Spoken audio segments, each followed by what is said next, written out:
All my life I had to be patient. Like Meek Millie, I was dream chasing. Finger to the law when I see haters. Oh, the feeling when you tell your niggas we made it. Ooh, baby. Ooh, baby. Ooh, baby. Ooh, baby. It's showtime like Kareem Lakers. I make a masterpiece, seem basic. No Meek Millie, but I'm dream chasing. Took the shortcut like Anita Baker.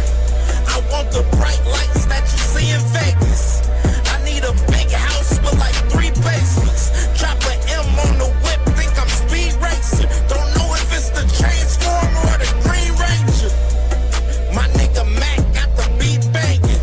Young nigga selling crack as a teenager. Had fiends playing baseball out here free basing. Had me showing off the rings like a Freemason.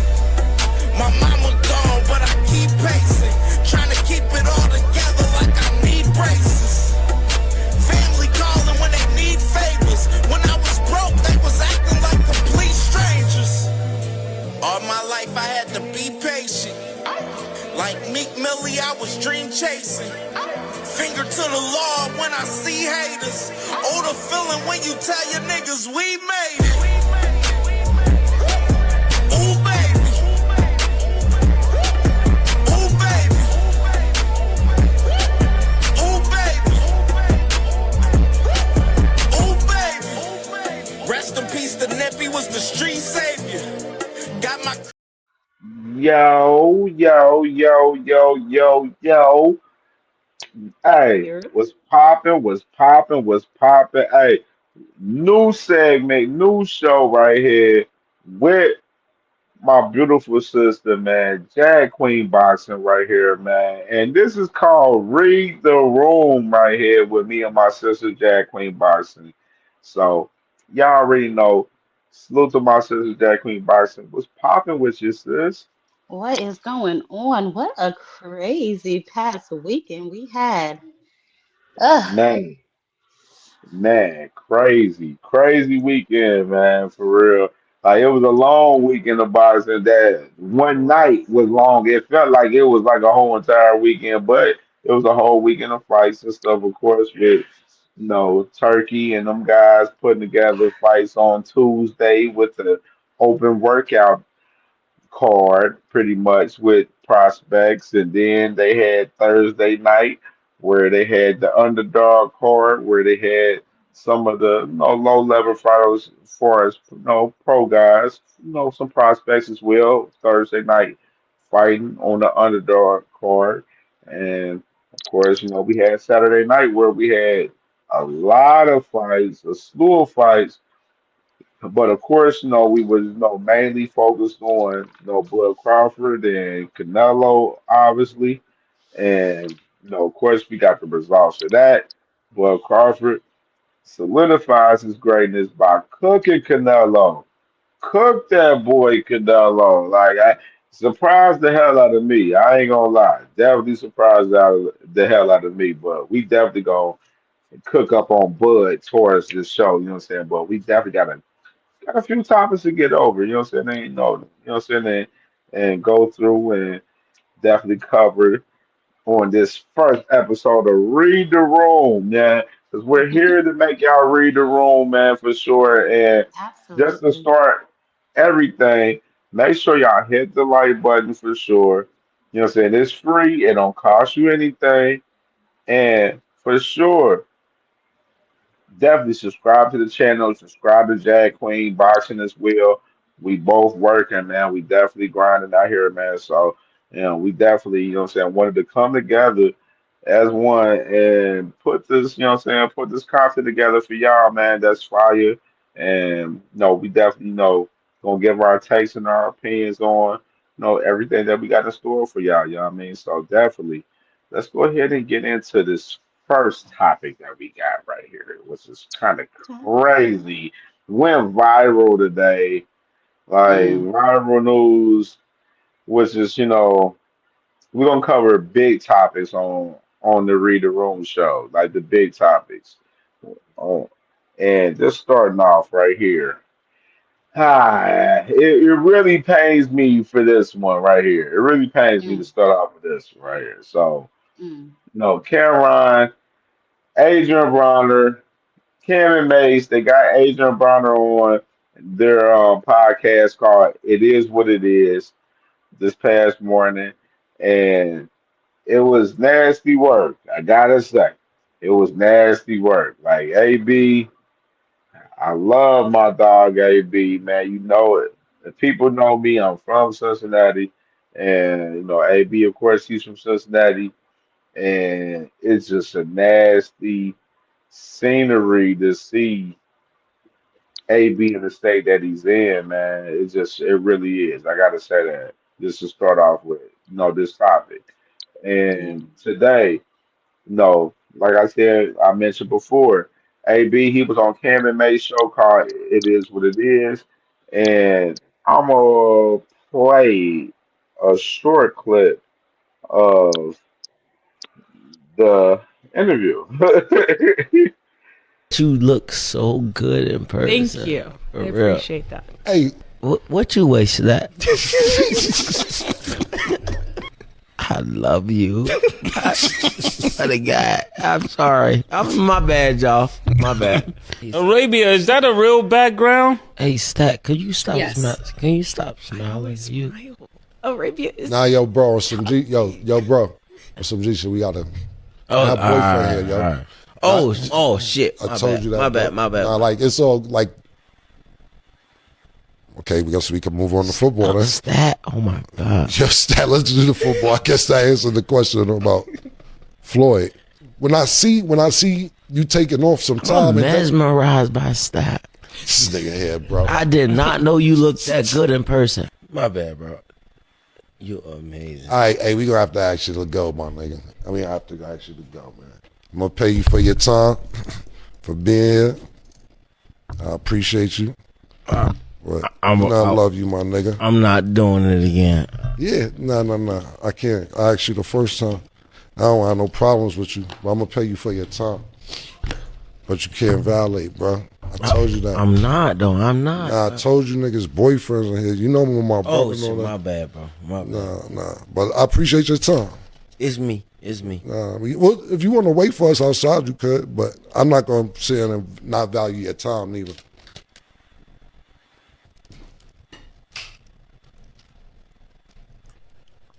You want to wait for me, you could, but I appreciate it, bro. You gotta step out.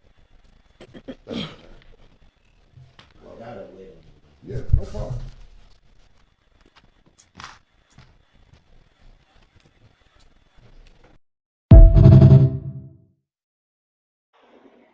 Man, oh man. Man, Yeah, that's sis. that's a bad look for AB. So many thoughts, but go ahead. Mm, mm, mm. So let me start with this interview right here. Just talk about this interview. So start off with this interview in particular with AB and Cam and Mace on It Is What It Is. They were like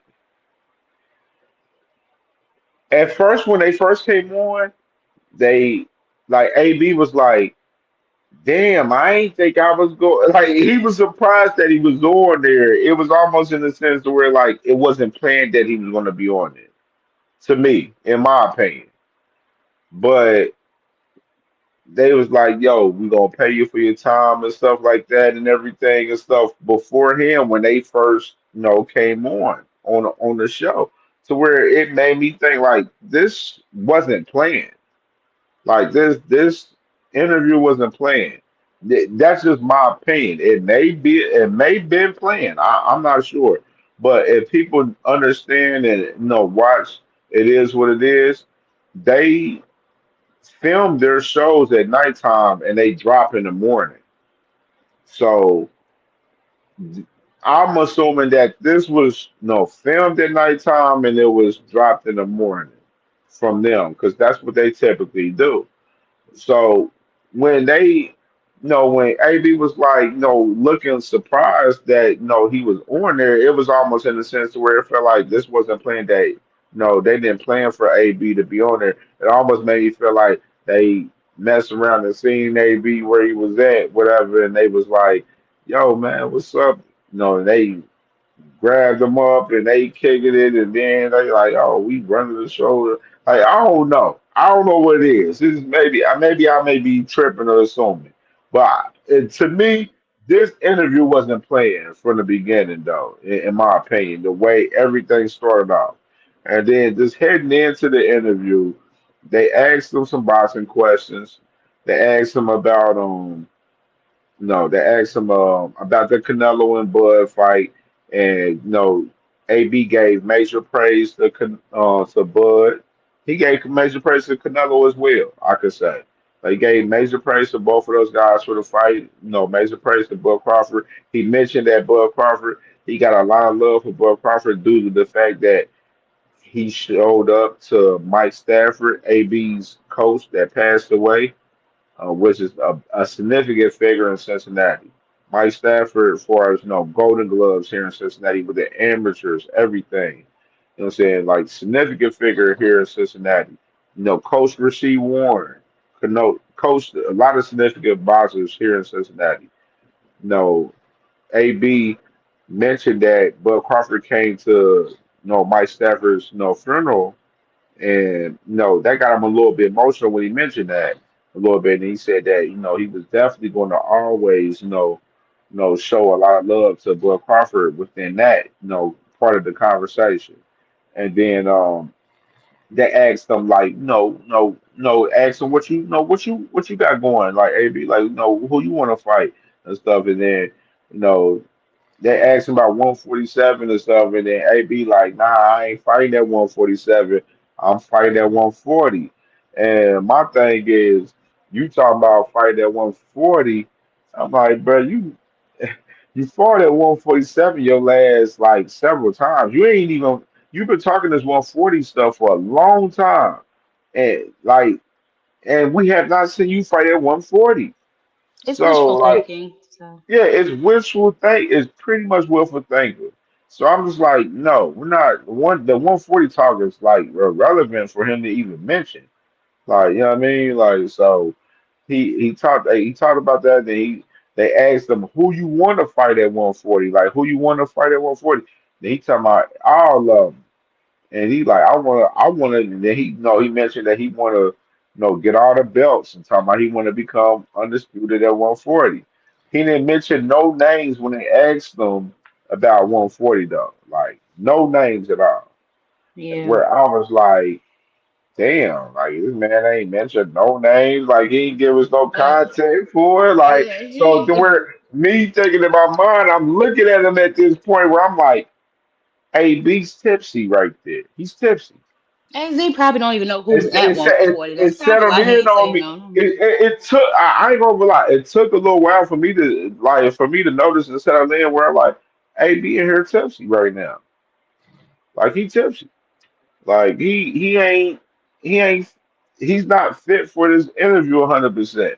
It took that part of the conversation for me to understand what was going on with AB, where I was like, damn, this man on a big platform up in here tipsy. Like, and then we like not to mention, like, just to add context to this. With AB, this interview with everybody, like this is a viral interview because of the platform. Like, and this interview is not even the worst look from AB as far as interview wise.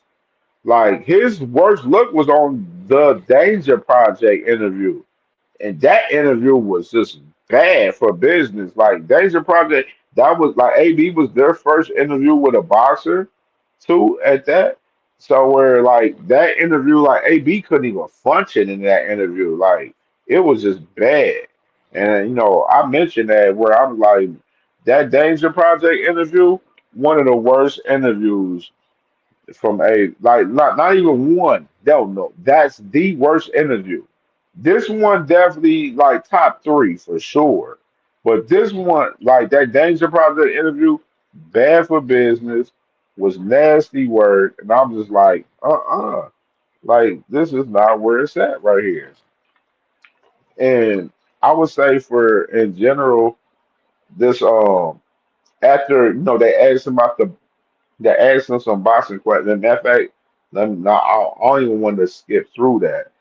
They asked him about um Tank, which is let me pull that up. So they asked him about Tank Davis. And salute to 411 Uncut, my peoples out here in Cincinnati. They mentioned Adrian Broner says Javante Davis emptied his pockets and gave him all his cash last time they hung out. So the story was AB was like, no, I ain't seen no Tank in a while. I ain't seen him in a while, whatever. And you know, we both in Miami, and I happened to be at the casino, and he at the casino at the same time, or whatsoever. And we see each other, we kick it throughout the whole entire night, kick it throughout the whole entire night. And when it got to where he's about to go ahead and drop me off or whatever, right before he dropped me off, he takes all the money he got in his pockets and give it to me.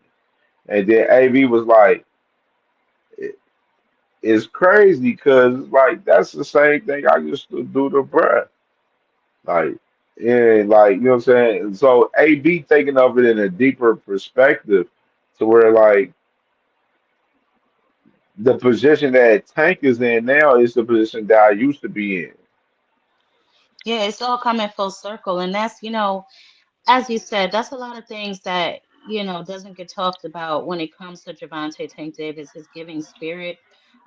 I know I had to, like, luckily I follow the rise and, a lot of people that, are close to Javante for the Right, backpack giveaway, but you didn't see a lot of people acknowledging that, you know what I'm saying? His backpack right. giveaway, what he did for the kids and stuff like that. And you hear Javante several times say, him and AB were extremely close, him growing up or when he was younger.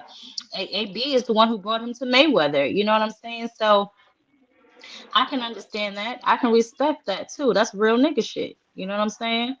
Your man's is not, Absolutely. he not fighting right now. His pockets, you know what I'm saying, maybe hurting right now. What's whatever you got in your pockets to a nigga with millions? You know what I'm saying? To give to your man's. And I hope Adrian Broner really gets it together. I've said it before. Um, AB, I felt like he really had what it took, to really be that superstar. He's very charismatic. He's funny. You know what I'm saying? And AB could box. You know what I'm saying? Had everybody at any press conference laughing. You know what I'm saying? So I really, this just goes to show you that, when you struggle with demons, sometimes the demons get the best of you. Absolutely, sis. And I can tell you this for verbatim with AB. And I mentioned it on I was on I was on my brother BVO channel earlier, and I mentioned on there, and I was like, AB is a guy that he helps everybody that's around him. When he got it, he got it for everybody. He's one of those type of guys. And with the situation with where he's at now, like he's not, in a situation like AB got a spot in Miami, spot here in Cincinnati. So like it ain't like he's like flat broke where he's homeless and shit like that. Like let me put that in the atmosphere. It's not that type of situation for AB.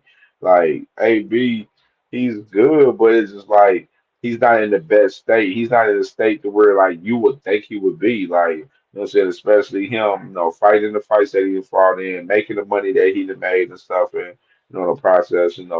People don't understand the situation. Like, AB got several kids and stuff like that.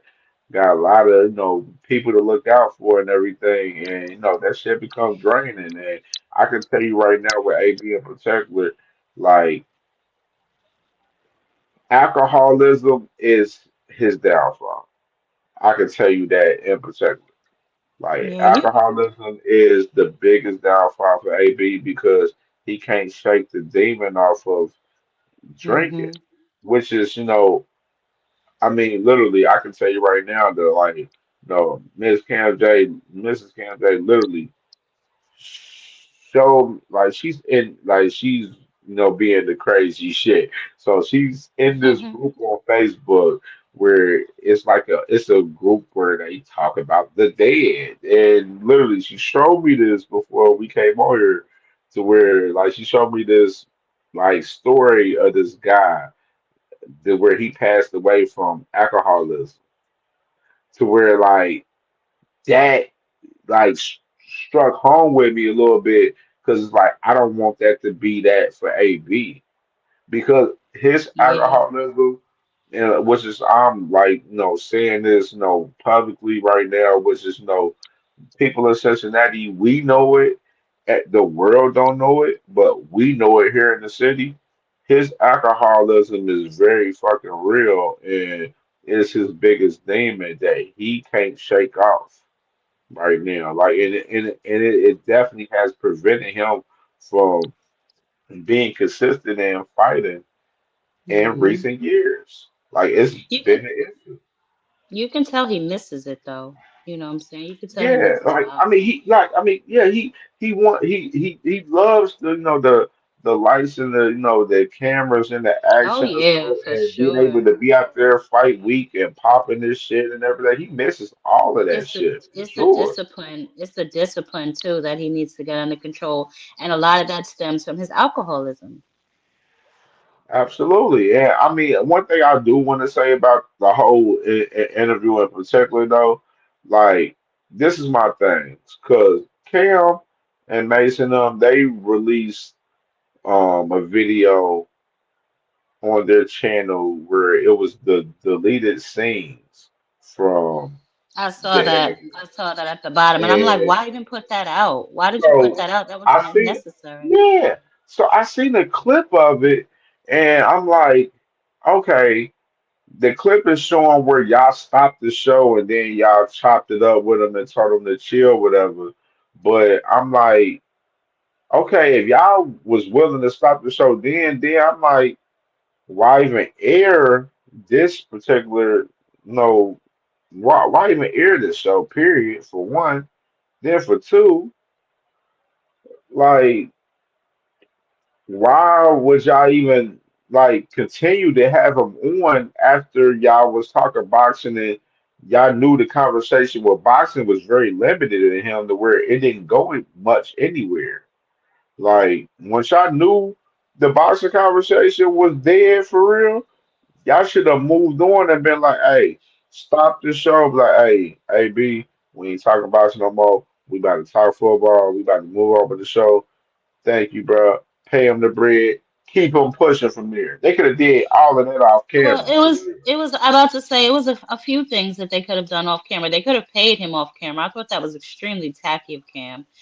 They didn't And really have to like play him small like that. I felt like they was trying to really play him like he was some bum on the street type of shit. And more importantly than, man, why did you continue the interview? Why did you start the interview knowing that he was intoxicated? I'm sure when you saw him, he wasn't at Bible class. I'm sure you caught him coming down the strip, coming out of a bar, coming out of a casino, coming from somewhere. I'm pretty sure you could smell the alcohol on his breath. Why would you even put him in front of a camera? You sitting up here talking about now you my mans and all of this, all of that. Why would you do that to your mans? And like you said, even if you did record it, why would you release this? I don't understand the point. yeah, see the thing with the Danger Project interview, like I mentioned before, they got a lot of flack for that interview because that interview was so bad, sis. Like I know you ain't watched that one.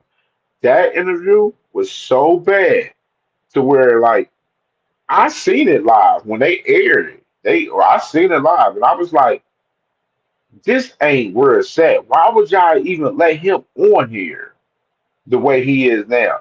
Like that interview, the Danger Project, was way worse than this with Cam and Mace, and like that situation, like that was they first interview them interviewing a boxer, like I mentioned before, and I'm like, all right, they interview him. They But that's got through not that. that. Hold on, because that's not But true. They interviewed Teofimo Lopez before, yeah, so they yeah, they they know how to that was after. That was after AB. AB was the first boxer they interviewed. Oh, this is the second time that you mean that he's on the Yeah, Cam and May show. Oh, okay. yeah. No, Oh, this okay. this this is his first time on the Cam and May show in particular, but it's just the fact that people's thinking of him being on these two particular shows, and he's Oh, oh, drunk on both of these shows. yeah, yeah. But some people didn't watch the Danger Project because I'm pretty sure I don't even think they own. I'm pretty sure they probably don't even got it up. But I didn't see the guys from Danger Project. Oh, you You mean know, that was their first interview with the boxer, the Danger yeah, Project? yeah, Okay, I'm sorry. Danger I thought you were Project. talking about Cam and Mace. I about to say, Yeah. nah, they have boxers on there Oh all the yeah, time. Cam Mason had boxers on there several times. The Danger Project, AB was their first boxer on there. And I think they learned their lesson a little bit, a lot more. But that situation, I think, with that situation in particular was they paid AB up front, like a deposit, and then when it got to time and like they specifically said that we had a couple of interviews scheduled and stuff, and didn't get the timing right, and then the day that we had scheduled, AB shows up, he's drunk. And then, AB's like, no, we trying to tell him, no, we ain't gonna do the interview today, bro. You ain't looking good, whatever. The AB like, nah, let's run it, because AB's looking like he wanted the money at the time, and But not only that, it's what we said before too. AB loves the attention. He loves to be in front of the camera. You know what I mean? So it was that coupled with the fact that he probably needs the money. yeah, to where like it just looked like in that situation, I felt like me as a content creator. Me, like AB showed up to me and he coming up there just mad drunk. I'm not running no content on that. I promise. I don't care if I paid you a deposit to interview with me. I'm not running that content. I'm no. You gotta be sober. Me running this content, bro. I'm not going to let you go out there and look like that. I got to put that out there for sure. Like I'm not one of those Yeah. type of guys. Like It's respect. if I'm interviewing you and you come in there looking, you know, not yourself, you Hmm. come in there looking, drunk, high, whatever, like, what I'm saying? Hmm. Where, like, I wouldn't want to put that person in that bad type of lighting.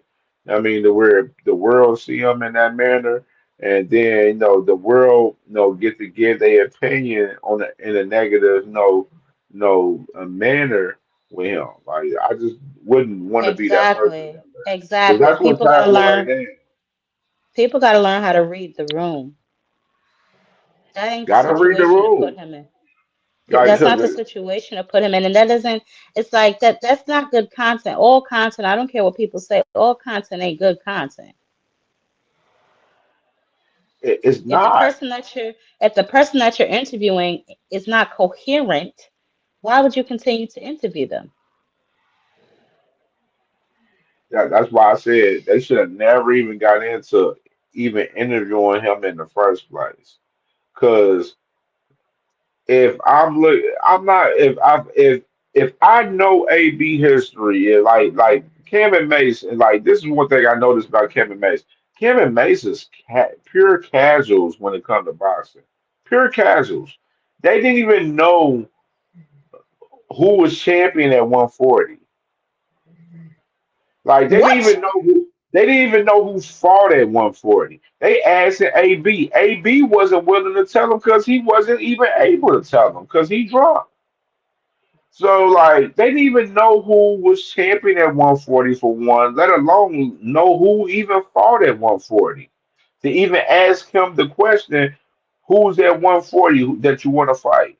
Oh, you want to fight Richardson Hitchens. You want to fight Sabril Matias. You want to fight Gabriel Gary Russell. I Harper, mean, come Gary on. Harper, Teofimo Russell, like Lopez. TSB Malone. Like they didn't even know these names. They didn't even know the champions at 140 to even ask them these questions. So this is one thing I question with the boxers.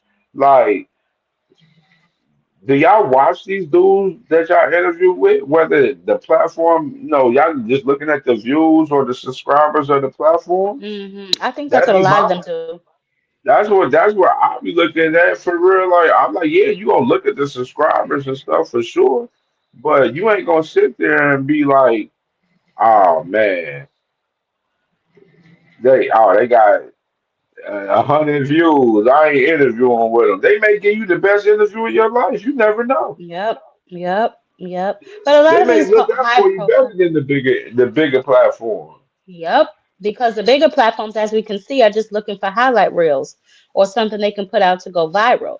Because that was very unnecessary of Cam and Mace. Very unnecessary. Yeah, because see now you got a lot of people that got a lot of flack towards Cam and Mace now over the situation too. Like you got people that got mixed feelings with the situation. They're like, damn, like yeah, Cam, yeah, AB was out of pocket. Yeah, you did the right thing by getting him up out of there and stuff like that. And then you got the other people that's like, man, damn, y'all should if y'all knew he was like that, then y'all should have never had him on.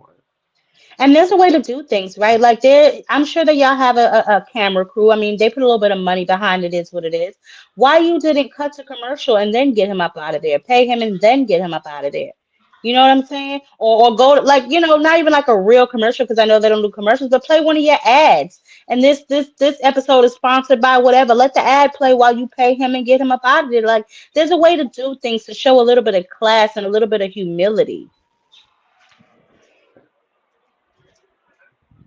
Absolutely, I agree with you 100%.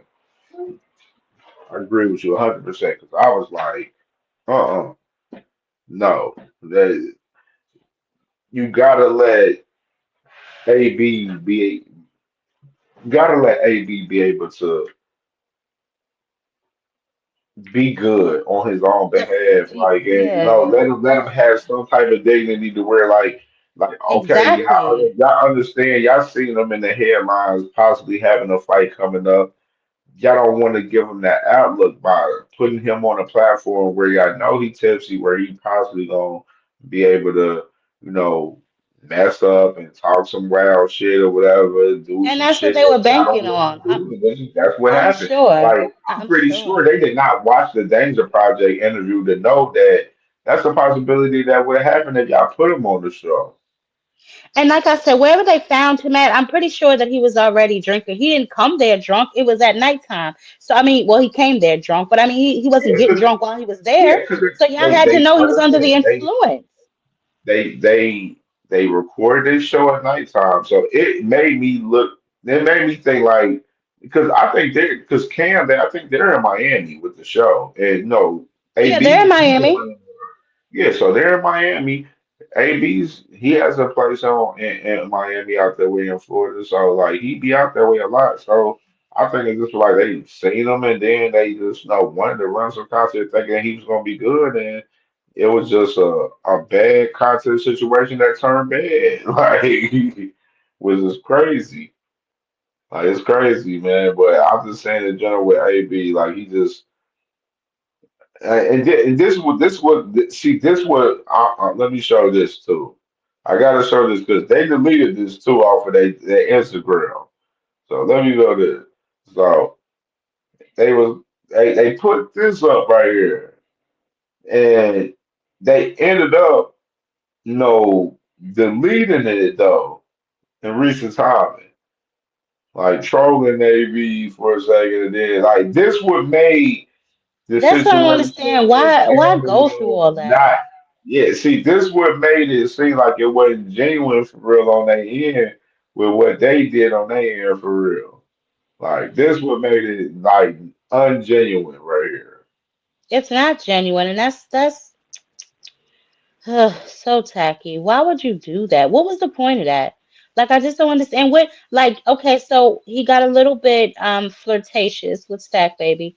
Yes, you know what I'm saying? That can be irritating, it can be uncomfortable, as a female, a man just keep on, keep on, keep on. That could be uncomfortable. But like I Absolutely. And, said, and let, he and let didn't. me say this as a man, like we're not condoning like when you making a situation uncomfortable for a woman like Right. in that space. Like we're not condoning that at all. Like not one bit. Like and like I agree with Kale for shutting it down and Oh, for sure, for sure. handling that the way he handled that. Now just him in particular with AB, I felt like they could have handled that in particular a little bit better. Yeah, no, and that's yes, I don't want to diminish in any way, you know what I'm saying, him making her uncomfortable or him continuing to make passes at her after being asked to stop. That's not, where I'm going with this whole conversation. My Absolutely. point is as you said, the way they handled the AB situation just could have been handled a little bit better. Like for instance, like I said, cut to an ad or something and then go pay him because it's like you still want to, he's still a man at the end of the day. You know what I'm saying? And first of all, no man wants to just be handed some money by another man, especially on camera. Like, all right, brother, and just pat him on his back and send him on his way like he's some damn fiend or something. Like that was Man. completely uncalled for, man. It was uncalled for. And then it's like the cut footage. So what the hell you put it out for? You didn't air it on your show. See, I see now. I just seen a clip from the deleted scenes, but I'm gonna make sure after we get out here, I'm gonna definitely make sure I watch the full because it's a full 16 minutes of deleted scenes from it, and I want to make sure I watch it. You know what I'm saying for sure, just to see everything in it within it, because it's like okay, like this is what I said. This is where I had a little like perspective on this, and we can end it after this and move to the next topic after this. I had a perspective of Cam and them putting this out for a reason. Like their reasoning of putting it out was to like to raise the awareness for AB within himself in the situation, in a sense, in a deeper aspect, like a deeper perspective. Like we put this out to the world to where it was like Cam, I'm pretty sure he kind of heard some rumors of it, but didn't know 100%. But like that's where it go back to where like, bruh, like if you heard something, then you should know that you shouldn't have made the move or put him on a platform. It goes back to that conversation. But then at the same time, it's like I felt like they almost was like, all right, let's put this content out to where we get him the help he needs, in a sense. To I where mean, like that was a deeper perspective where I was thinking I may be wrong, I don't know, but you know what I'm saying? That was a deeper perspective I was thinking for us that with Cam and Mace. I don't see how in any way that could be geared towards that. And you might be right. But when you put out pictures of him smiling and all that, it just doesn't seem genuine to me. It doesn't Yeah. seem like it was done with any type of it just seems like it was done with malice intent. You know what I'm saying? Because like you said, if even if you've heard whispers and stuff, why would you then bring him on your platform, put him in front of the world to display his alcoholism? Why would Yeah, you do that? you see the title of the actual like the actual show. Said Cameron throws Asia Brunner off the show for disrespecting Stab Baby. Like that's the title of the actual show. Like that they released this morning. Like to And where it it's says like here's what we went down that you didn't see on the show. So you cut it out. You know what I'm saying? You cut it out for a reason, but then you put it out anyway. I don't understand that.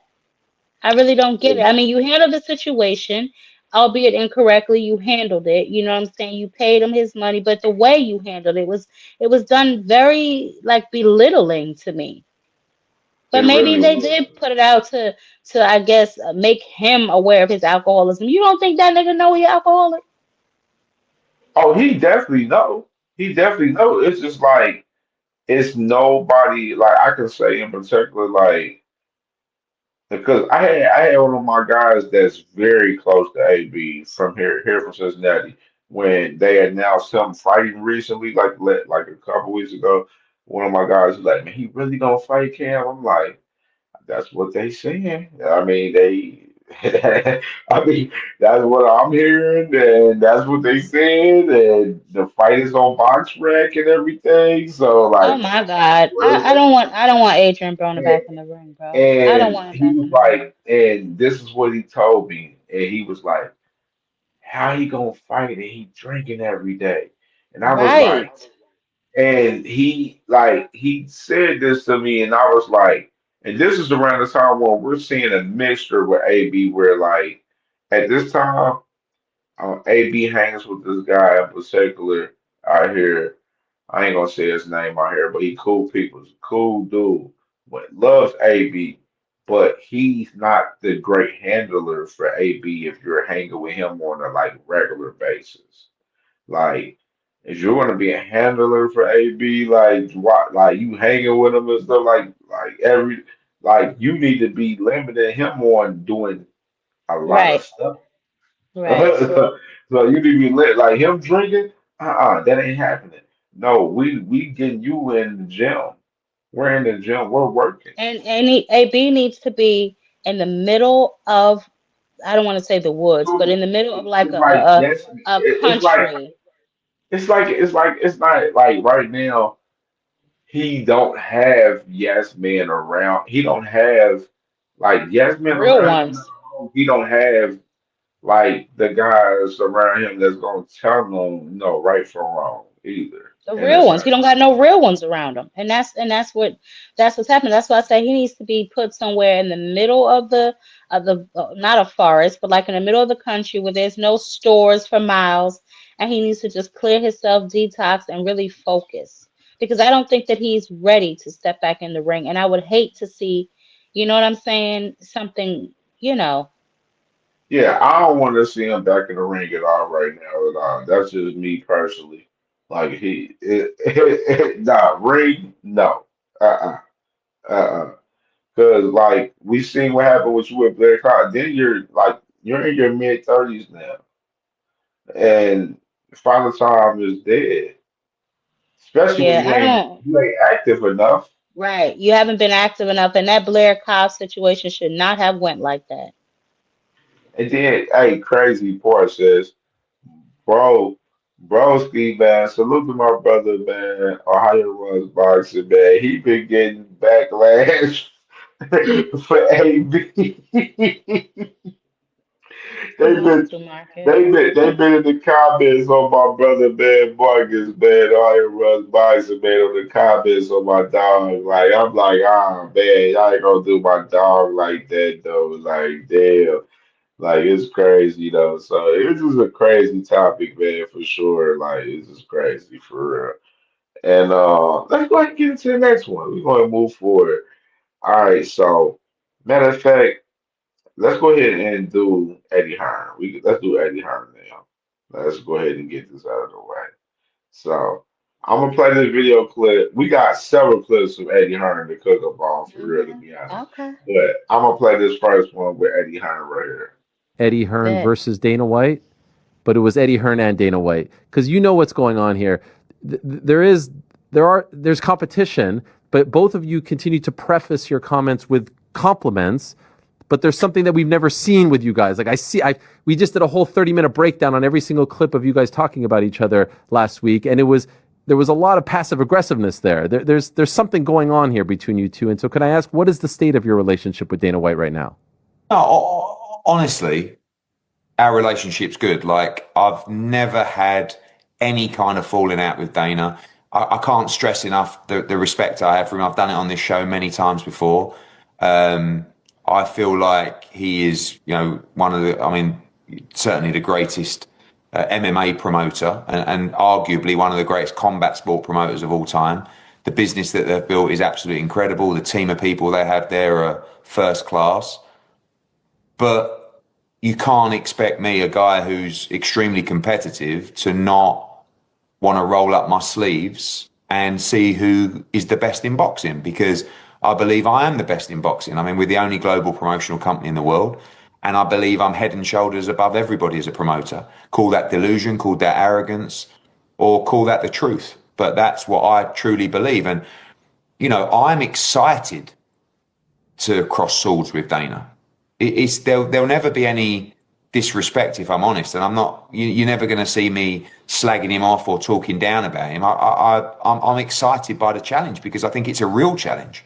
I don't expect Dana and TKO to come into boxing and just sit in a corner and deliver some decent numbers for shareholders. I think they're going to want to have a presence and try and dominate the sport. It's the ego that they all are blessed with, So yeah, I think people like it.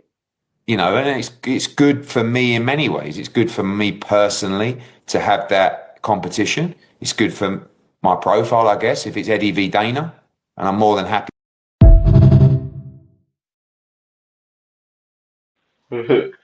Yeah, so yeah, you got Eddie Hearn right there talking about his relationship with Dana White and everything a little bit, and saying that he welcomes Dana White into boxing, which is very interesting right there a little bit. I ain't gonna lie, very interesting right here.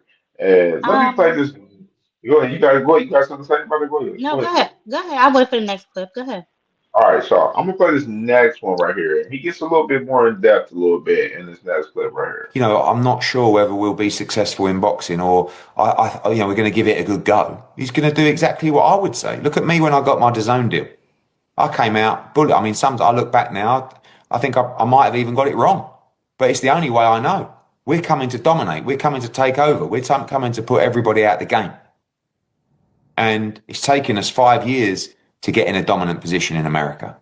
Right now we sit as the boxing promotional company that has the biggest budget currently in boxing in America.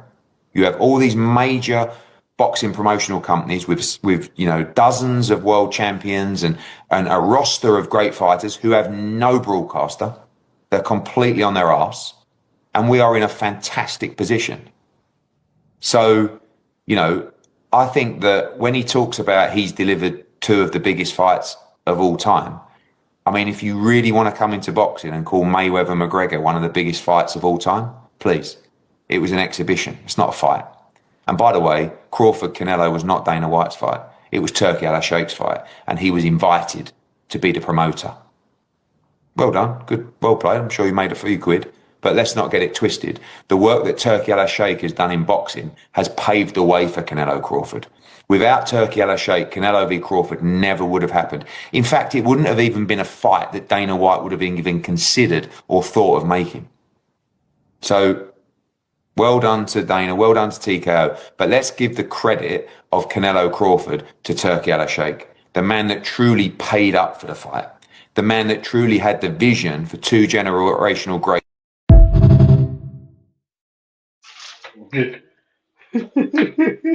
He took them claws out in that one, didn't he? Man, man, like he kept, he definitely kept it 100, like with that, like it was just he was saying like with TKO boxing and with Dana White, pretty much they out there, they put it out this past weekend like, oh yeah, we put on the biggest fight with Floyd and Conor McGregor and stuff, and you got Eddie Hearn, he's shooting that shit down where he like, hey, yeah, y'all, yeah, that was an exhibition fight. That wasn't a real fight. Like Eddie Hearn, and then Eddie Hearn, he up there like, man, it's so crazy. He like, I mean, man, he's not lying though. That wasn't a real fight. You know what I'm it saying? So for him to it even take wasn't. credit for that is crazy.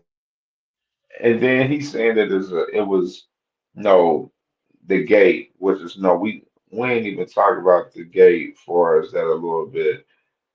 Hold on, let me pull this up real quick. So they're saying like they got a $47 million gate on Canelo and Crawford, which is, I pose the issue where it's like, okay, y'all said y'all got a $47 million gate, right? But then y'all out here posing this whole thing where y'all saying, oh, Canelo's getting 150 million and Canelo and Buzz getting 50 million. So when you total up, that's $200 million. You got a $47 million gate right here. Like, The math ain't mathing. Like Well, the math isn't it mathing for a few reasons. First of all, they still got to pay the undercard, the venue, that whole weekend that he put on, all of that. So, I mean, he's still in the hole. You know what I'm saying? Like, I don't understand why people are touting around these numbers when these numbers still they don't make any sense. You not, proud of not that? You didn't even break even. and even to add context to it, and they had to pay UNLV and Idaho State between them two squads 1.75 Absolutely. million to move that game.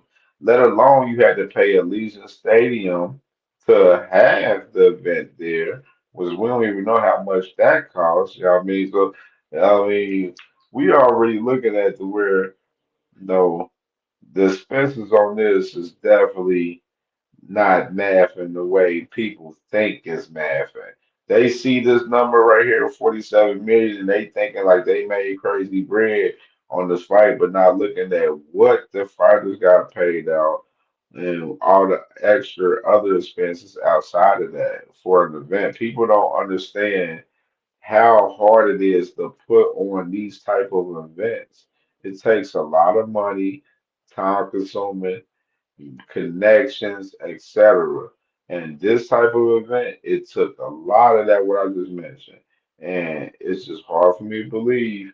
And of course, some of you other fans out there that's, possibly right now, Bud Crawford fans, 'cause I'm seeing the Canelo fans turning on them right now. But in particular, this event definitely didn't make it do what it do. I know for a fact it didn't. We just analyzing the numbers, and this is off the top of our dome with the numbers. And this is Yeah. what y'all, this number that y'all put out there. I mean, me personally, I believe Canelo made about 100. This man Bud is on record saying that he made 10 million, which I don't believe in the 10 million. I personally feel like he probably possibly made more than that. You know what I'm saying? Like if he like he's on record saying he made about 30 million for Earl, then he's gonna only make 10 million for Canelo and he fought on Netflix.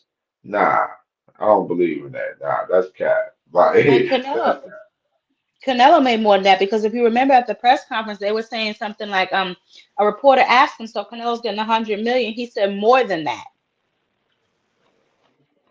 man, if he say that, then that 150 may be close. It may be close in between. It got to probably be in between that there. That's the case, which is crazy.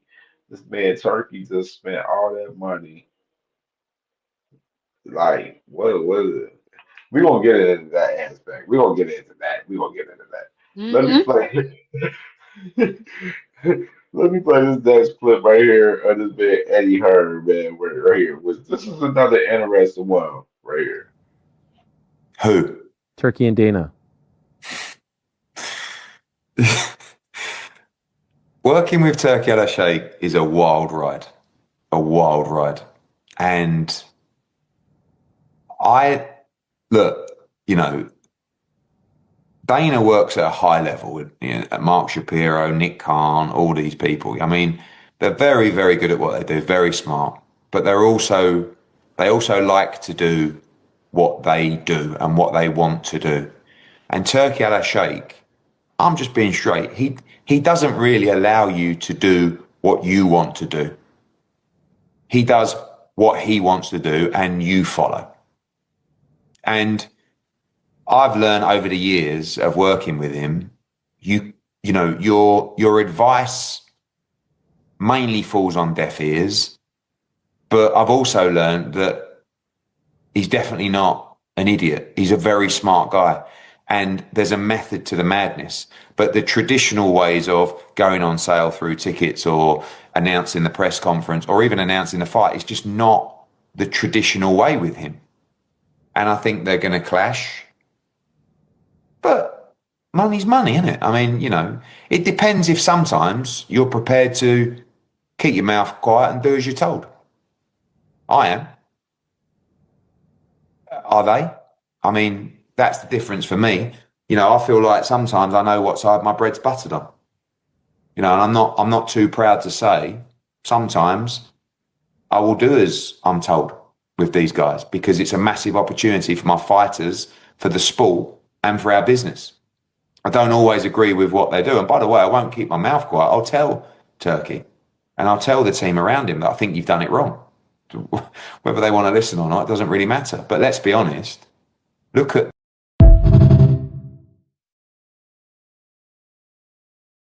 I wanted to get your opinion about what he said on that, sis, right there. I know you Well, got some.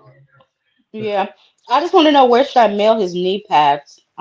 First, that's what I want to know is where do I mail his knee pads? But Man. um, get off your knees, Eddie. There's people in here, bro.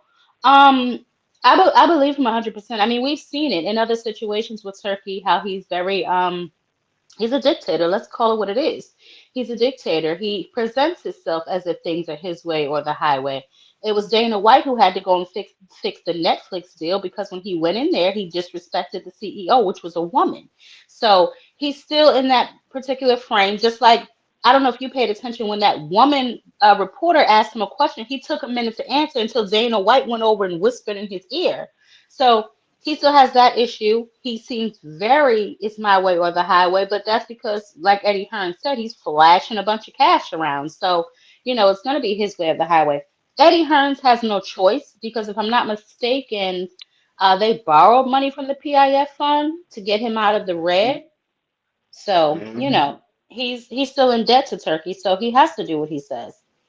But just to come out and flat out admit that was nasty work. Yuck, Eddie. Mm. That's why, like, this interview was that part was very pivotal. Where I was like, damn, he just openly admitted, like, damn, he follows Turkey rules and shit, and everything Turkey says like that, very openly in public like that, which is crazy. Which is like it's understandable because of the business. You know what I'm saying? But it's like you put yourself in a lane where like you're a yes man, flat out. Like you a yes Yep. man. And that majority of this, see, I like I said before, I have no sympathy for these promoters because they left the door open for a guy like Turkey Al Sheikh. When he came in, they were just Hmm. happy to get the money. They were happy to not have to do a little bit of job they were already doing.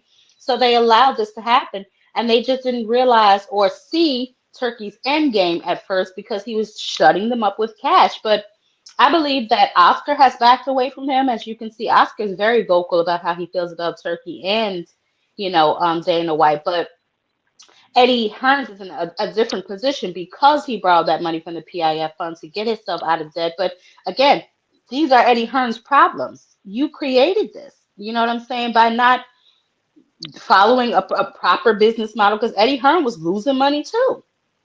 Hmm. Absolutely. And it's just like he, and then just a perspective from Dana White, like. Dana White is a guy that like he's used to moving on his own behalf. You know, he's following his own orders. He's not following anybody else's orders. And it's just an interesting factor for us, like Dana White and Turkey working together because Turkey is a guy that, Eddie Hearn in that clip just mentioned, where, he's a guy that, he wants his team and anybody working with him to go off of what he wants to do.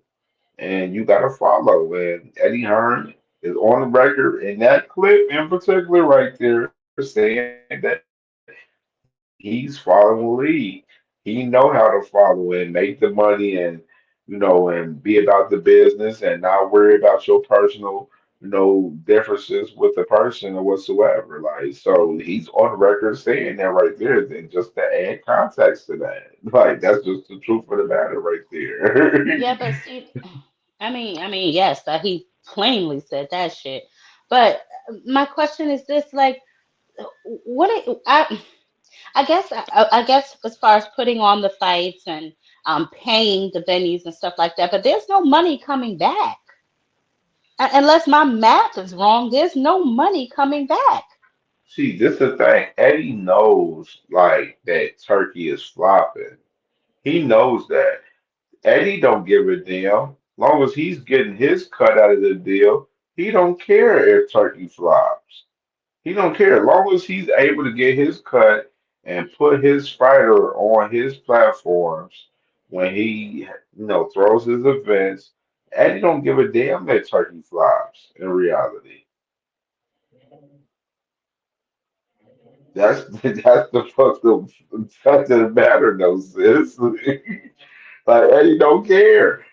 Nah, yeah, he definitely doesn't. Eddie going into these events knowing Turkey gonna flop half of the time. He knew it. He knew he gonna fly. Eddie knows this shit.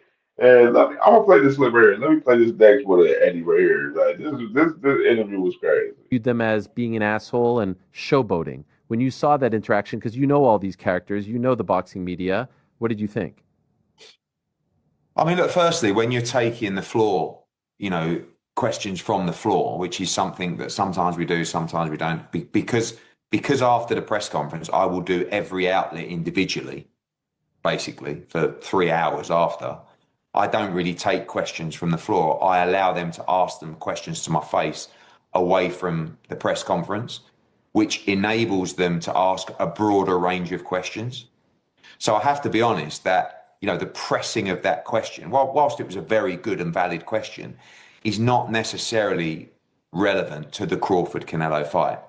The issue is that Dana doesn't do all those interviews. He doesn't give the media access like that. So when they get the open floor, they want to have their opportunity to ask the questions that people want to hear. The issue is if was it Sean? I think Sean Zittel from Yes. Fight Hype. If I'm Sean Zittel, I'm now firing in the email to go, well, you said in front of the world to come and talk to you and question and do an interview with you. When would you like that to take place? I will say as well, Ariel, that they are a stock listed company. It's not, for me, I've got nothing to worry about saying nothing. It's on me, right? When you have a company that size, I think corporately you do have to be a little bit more careful. And although I think Dana's pretty good and honest in most of his replies, he's pretty straightforward and blunt. But this is a very sensitive topic when you're talking about the Muhammad Ali Act. I mean, not knowing the full details, the way it's being reported is that TKO are trying to have the Muhammad Ali Act altered or abolished, which is an act designed to protect the interests of the fighters and to make sure ultimately that they aren't taken advantage of. So the question is, why are you trying to get that act changed or removed?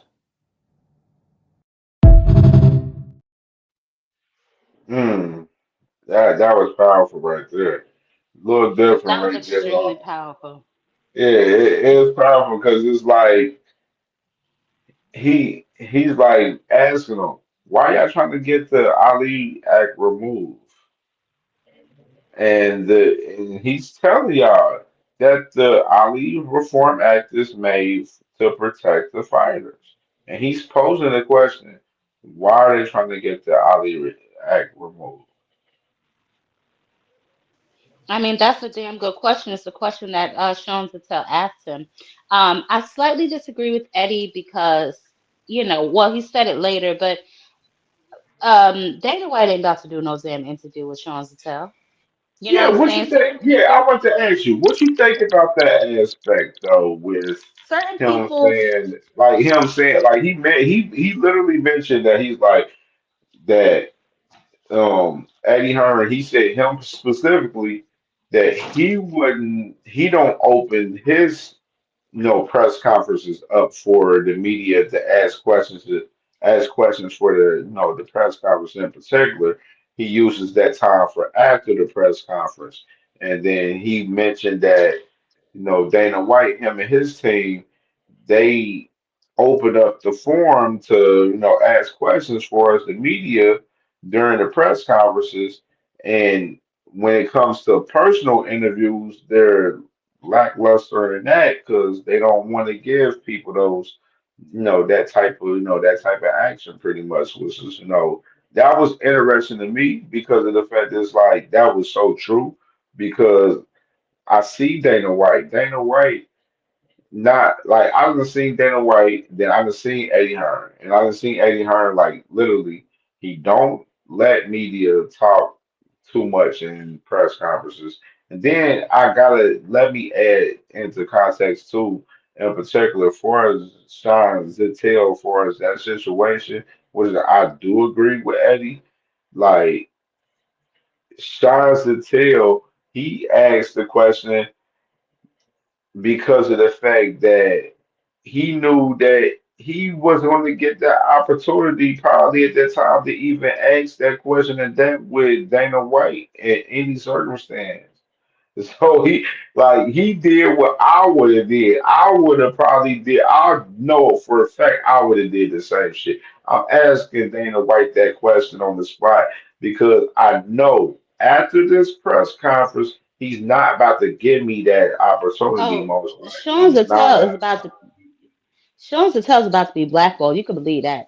And Oh, to yeah, the absolutely. point that you were making, that is exactly what you do. You bum rush them and you catch them off guard because that's how you get the most honest answer. You know what I'm saying? And the fact that he ducked and dodged that question further lets me know that he does not have the purest of intentions. You know, the fact that Turkey even, went and got Dana White to help him in boxing. So now you got two niggas that know nothing about boxing. Mm, UFC is a completely different sport, ran completely differently than boxing. As you see some of the UFC fighters trickling over into boxing. I don't know if you saw that clip of the two young ladies, I forget their name, that was fighting over the weekend. The lady, she was getting her butt whooped and she kicked the other girl in the stomach to get her off of her. mm, So, we have certain things like this going on. He said he doesn't want to integrate it. I did hear him say that, but I don't believe him. I just simply don't believe him. I believe that is his ultimate bottom line to integrate it together because he's already running the UFC into the ground. He owes was it 375 million they sued him hmm. for in a class action lawsuit. So why is that the man that you go and get to help you quote unquote restructure or rebuild or revive or whatever y'all are dressing it up at the Ali Act because it's called the Revival Act. So where is it dead? And for you to revive something, I mean, you're altering it. You want your own set of rules, just like they wanted their own ring. They didn't want the belt presenters there. Suleiman, he came out and said some things. Obviously, they were able to get that ironed out because I did see him in the ring, I believe, at the fight. And then Didn't you have the want situation. boxing thing there Yeah, about to covering the say fight. then you have Boxing the issue thing with the said press. they on Yep. record saying they ain't covered any Riyadh Mhm. season or ring mag events since It's manager all about Marlon Crawford. control. It's all about control because guess what? When you control the media, you control the narrative. And if you can control the narrative, well, then you control the story. You know what I'm saying? That's why, like you said before, the Haney's don't control the narrative anymore. That is because they're losing their control over a lot of the, some of the channels that they had. You know what I'm saying? Are starting to kind of like slowly back away from them. So there's no one to shield them anymore or to spin it the way that they want it spin. That is exactly why I believe that TKO and Turkey Al Sheikh decided this time around there would be no mainstream media. If you listen, there was a whole bunch of novice questions. They had a bunch of novice comments, well, not commentators per se, but Max Kellerman and guys like that who really don't follow the sport closely and know it details. You know what I'm saying? They had guys like that because they want to be able to control the narrative. Absolutely. Absolutely. And let me go ahead and play this next one right here. So I'm gonna play this one right here too. The full details, the way it's being reported is that TKO are trying to have the Muhammad Ali Act altered or abolished, which is an act designed to protect the interests of the fighters and to make sure ultimately that they aren't taken advantage of. So the question is, why are you trying to get that act changed or removed? And the strange thing about that act is that on every show, you have to declare to the fighters on the card the revenue of the event, which is quite unique. I mean, very unique. You imagine that you've got every fighter on the card gets to see the revenue of the show. And clearly, there isn't really a problem with that in the boxing world, because a significant proportion of the revenue is paid to the athlete, the talent, the fighter. So maybe when there's a bigger TV deal, the split of that revenue is not paid accordingly with the tradition of the industry. And I don't think they're going to go with the tradition of the industry.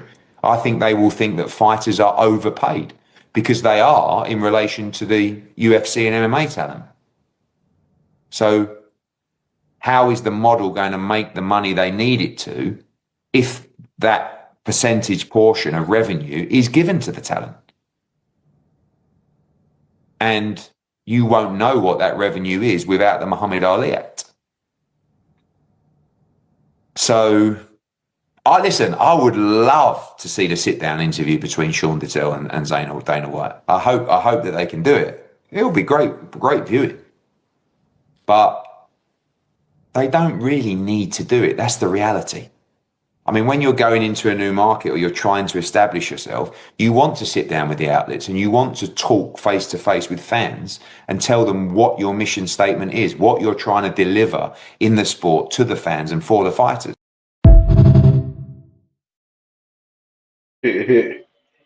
Man, so He was that was 100% correct on that. And that is, again, the things that they're trying to hide. You know what I'm saying? Like, that is a key piece of the Muhammad Ali Act that they are trying to reveal.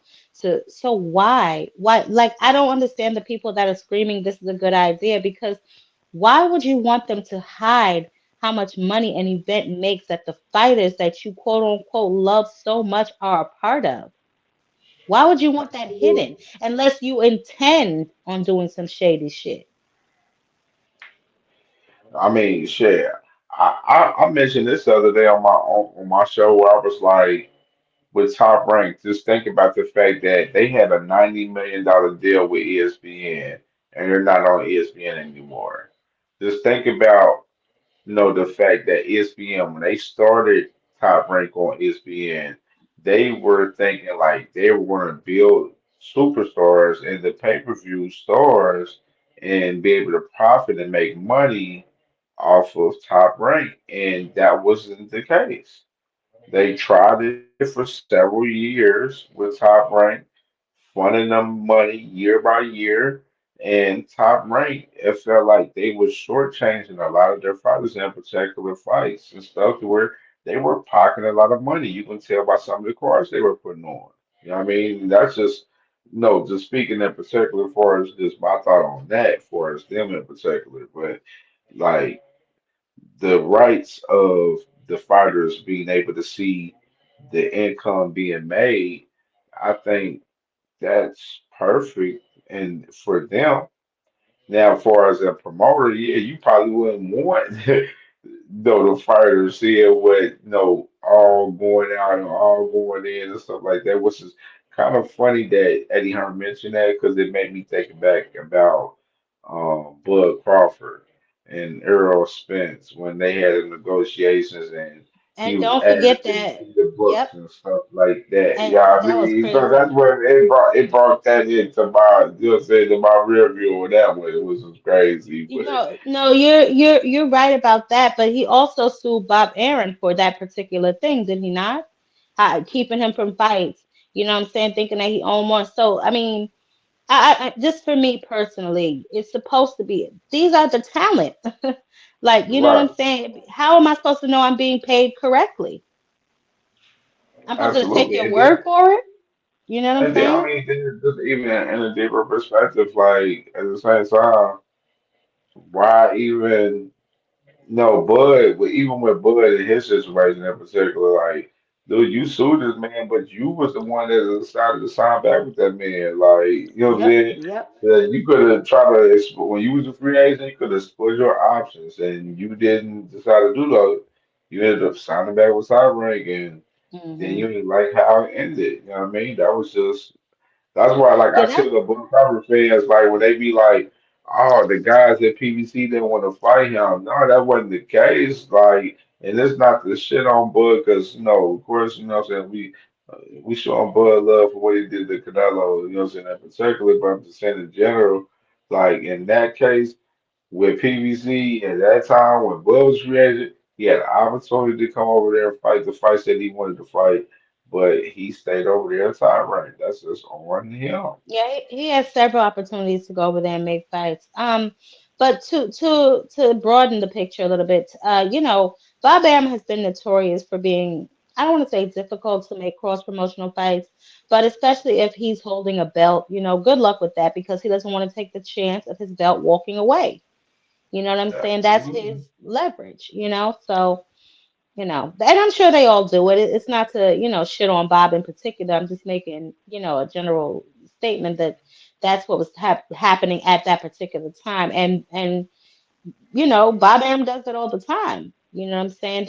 A lot of them do it. They need to try and make more in-house fights because there's no less opportunity, for their belts to walk away. Facts. So I'm gonna play this other one. I got two more clips of Eddie Hearn, and then we gonna move Hmm. on to these last two rounds. People, probably 70 or 80% I know because they're big outlets. But the other dozen people I'm talking to, I've never even seen them before. It's a new outlet here. But you've got to give people their opportunity. Every Coog and Cassius, every Charlie Parsons, every Sean Giselle, every Fight Hype started as a startup channel at some point. And you've got to give these guys the chance to get access because they're there to support the sport as well.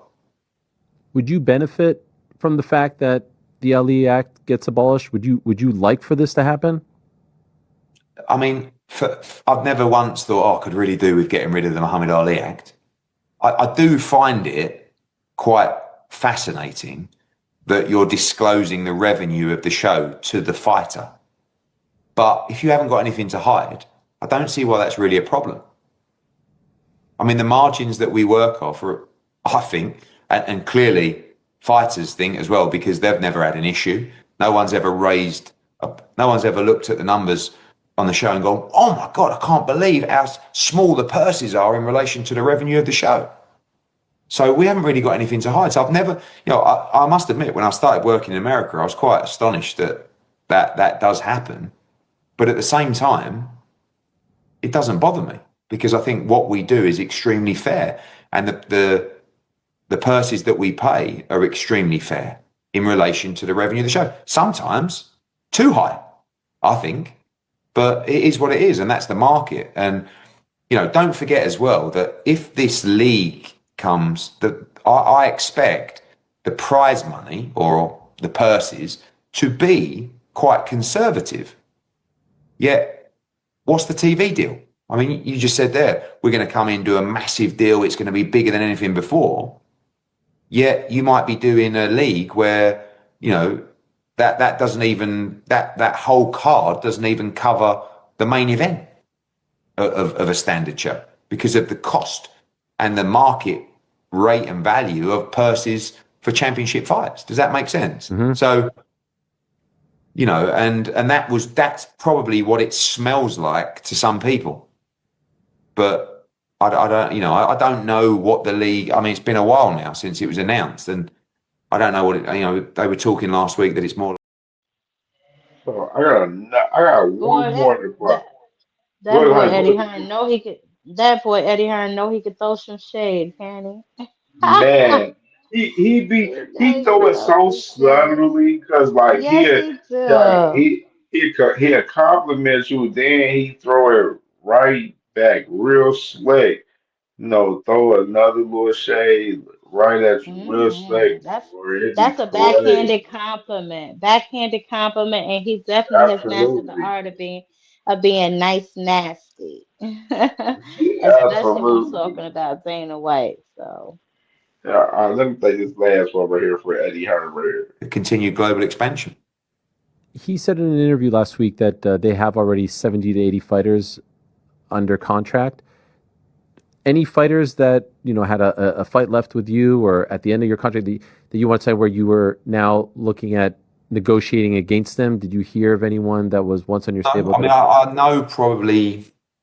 At Penn Foster, I can earn my high school diploma online, on my time, and on my budget. I can start school when I'm ready. I can balance. Yeah, I'm sure they can. I'm sure they can build stars anyway. In an interview last week that they have already 70 to 80 fighters under contract. Any fighters that had a fight left with you, or at the end of your contract that you want to say where you were now looking at negotiating against them? Did you hear of anyone that was once on your stable? I mean, I know probably half a dozen to a dozen fighters that have signed with them, and there've been a lot of fighters that are we've been looking to use as opponents, in the third, fourth fight down, and good exciting guys who will fight anyone, and I'm sure there'll be some undefeated guys as well. But I think they want, and I don't think it's a terrible idea, I think they want talent that are prepared to fight anybody, and you're not going to get that from elite talent that are trying to strategically maneuver a career up the world rankings and are also receiving significant purses as well. I think these guys are going to want people to come in and say, yeah, just tell me who I'm fighting and I'm up for it, and and that's going to be exciting as well. I'm not knocking it, but it's just very different. Do you think they'll ever? Yeah. So what you think about that right there, sis? He's talking about the league that they've started. Now, I don't think that he directly answered the question about the fighters. I thought it was only about 60. I thought that's what Dana said. Maybe he said 70 or 80, but I missed it. I'm not sure. I mean, they came from somewhere. They came from some of these promotional companies. I think that maybe even Shakur is now fighting with them since he's been a free agent. I'm not really sure how that whole process is working over there, but if he has that many fighters, he took them from y'all behinds. Yeah, I seen earlier with Brunch Boxing, they put out a few names that was going to be under the TKO banner, like Brandon Adams, Serhii Boychuk, which is Serhii Boychuk. He was with 360 Promotions, which I guess maybe recent time in that, maybe the last fight that he just had with Brandon Adams was the last fight of the deal. When you got Brandon Adams, Serhii Boychuk. Colin Watch, of course, he's always been a Dana White guy, and they're adding other names and stuff on. So I was like, damn, like they adding guys on that's like C-level fighters on a staple to like maybe try to groom the C-level fighters into like stars, Well, possibly thinking that, and then starting from the bottom with prospects and trying to build them up, and then trying to build like well, a full roster of stars like that. Like basically they're doing the UFC shit too, like a I'm whole about to bigger say for they're doing the the UFC model, trying fighters. to apply it to boxing. Yeah, they as far as the fighters on how they building the fighters and far as like the promotion, etc. Like they're doing everything for us, the UFC model for us, TKO boxing, Zuffa boxing, whatever they're gonna call it. But it's just like Ahern said, it's just like, yeah, the paydays is gonna be very conservative because they got a pay scale out where they're gonna pay the champion limited money. The money's going to be very limited. Like it's not going to be no. And I said this on the show the other day. I said, one of the guys in the comments, they was like, man, he's like, I don't care about it. I just care if we get the fights we want. Well, under this pay scale, say all of the fighters that we know was under TKO boxing, just under that one, particular league. A lot of these guys is not going to get the money that are getting paid currently in these fights to where we're not going to get the fights that we want to see in particular. That's just the truth of the matter. Like that's just the A fact lot of of the matter. Yeah, no, that's 100%. And if I'm not mistaken, under this particular pay structure, there will be no stars. You know what I'm saying? Because that means they have to start paying people more. And I don't think that that's their objective at all. I think they want to pay them less. And I think they want to pay them a lot less. Like you said, underneath the TKO, underneath the UFC umbrella, those guys don't make no money over there. If that was the case, then why was Conor McGregor's highest payday with a boxer in an exhibition fight? And he was a quote unquote star over there, or whatever you want to call it. But I think that that's the model that they're trying to back away from altogether, because the bigger you are, the more notoriety you have, the more like chances that you won't stay over there if the pay is small. But they have a lot of C and D level fighters because those guys don't make a lot of money as it is. So it's probably easier to get them than the stars. You know what I'm saying? Facts. And that's the thing, because they're like, all right, we get a Serhii Boychuk. All right, but in reality, just looking at his no, Serhii Boychuk, you looking at recent time with him, like he's not no star. We know that in reality.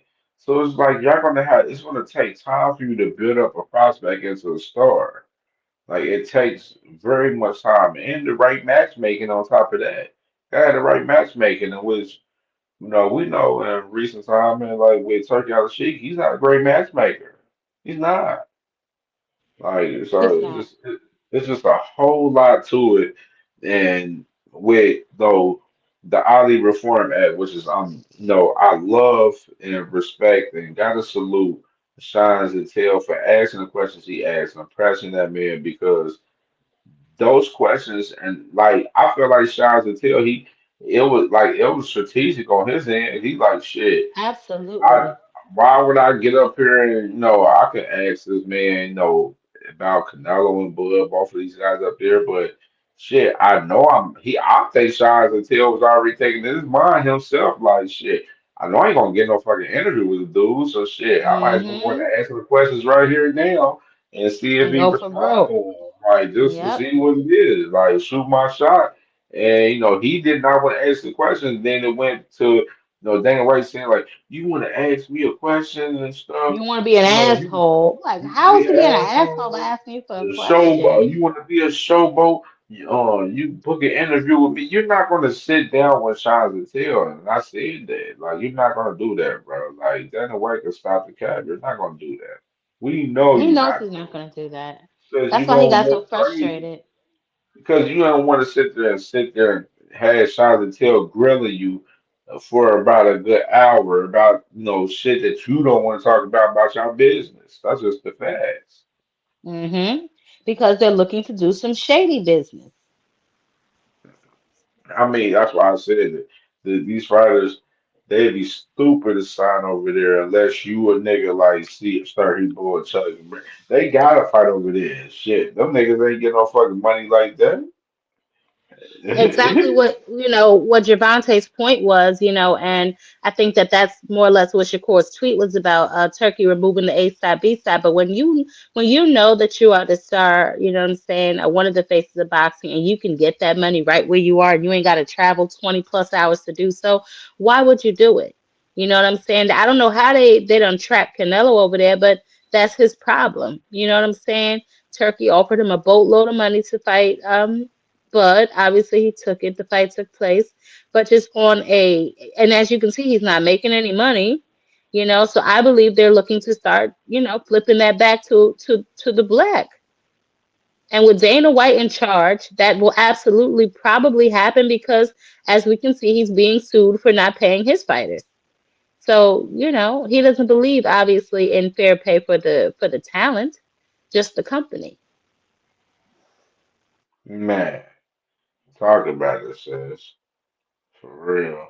And so we go ahead and switch to this next one right here. So I wanted to get into this, man, because we're gonna talk about what the LDBC and these other guys don't want to talk about. And let me pull up the picture. The picture. There we go. So these guys best friends now? Friends. How many of us have them? Let's be friends. I mean, Oh, look. let me Listen, let me play this little clip from these guys right here. These guys is crazy. You taught me how to play baccarat, remember? Aria, here.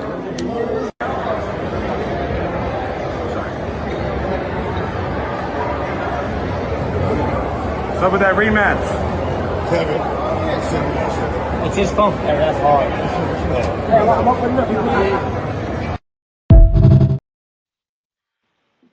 if these ain't the most two fraudulent niggas I done ever seen walk the planet. Oh my God.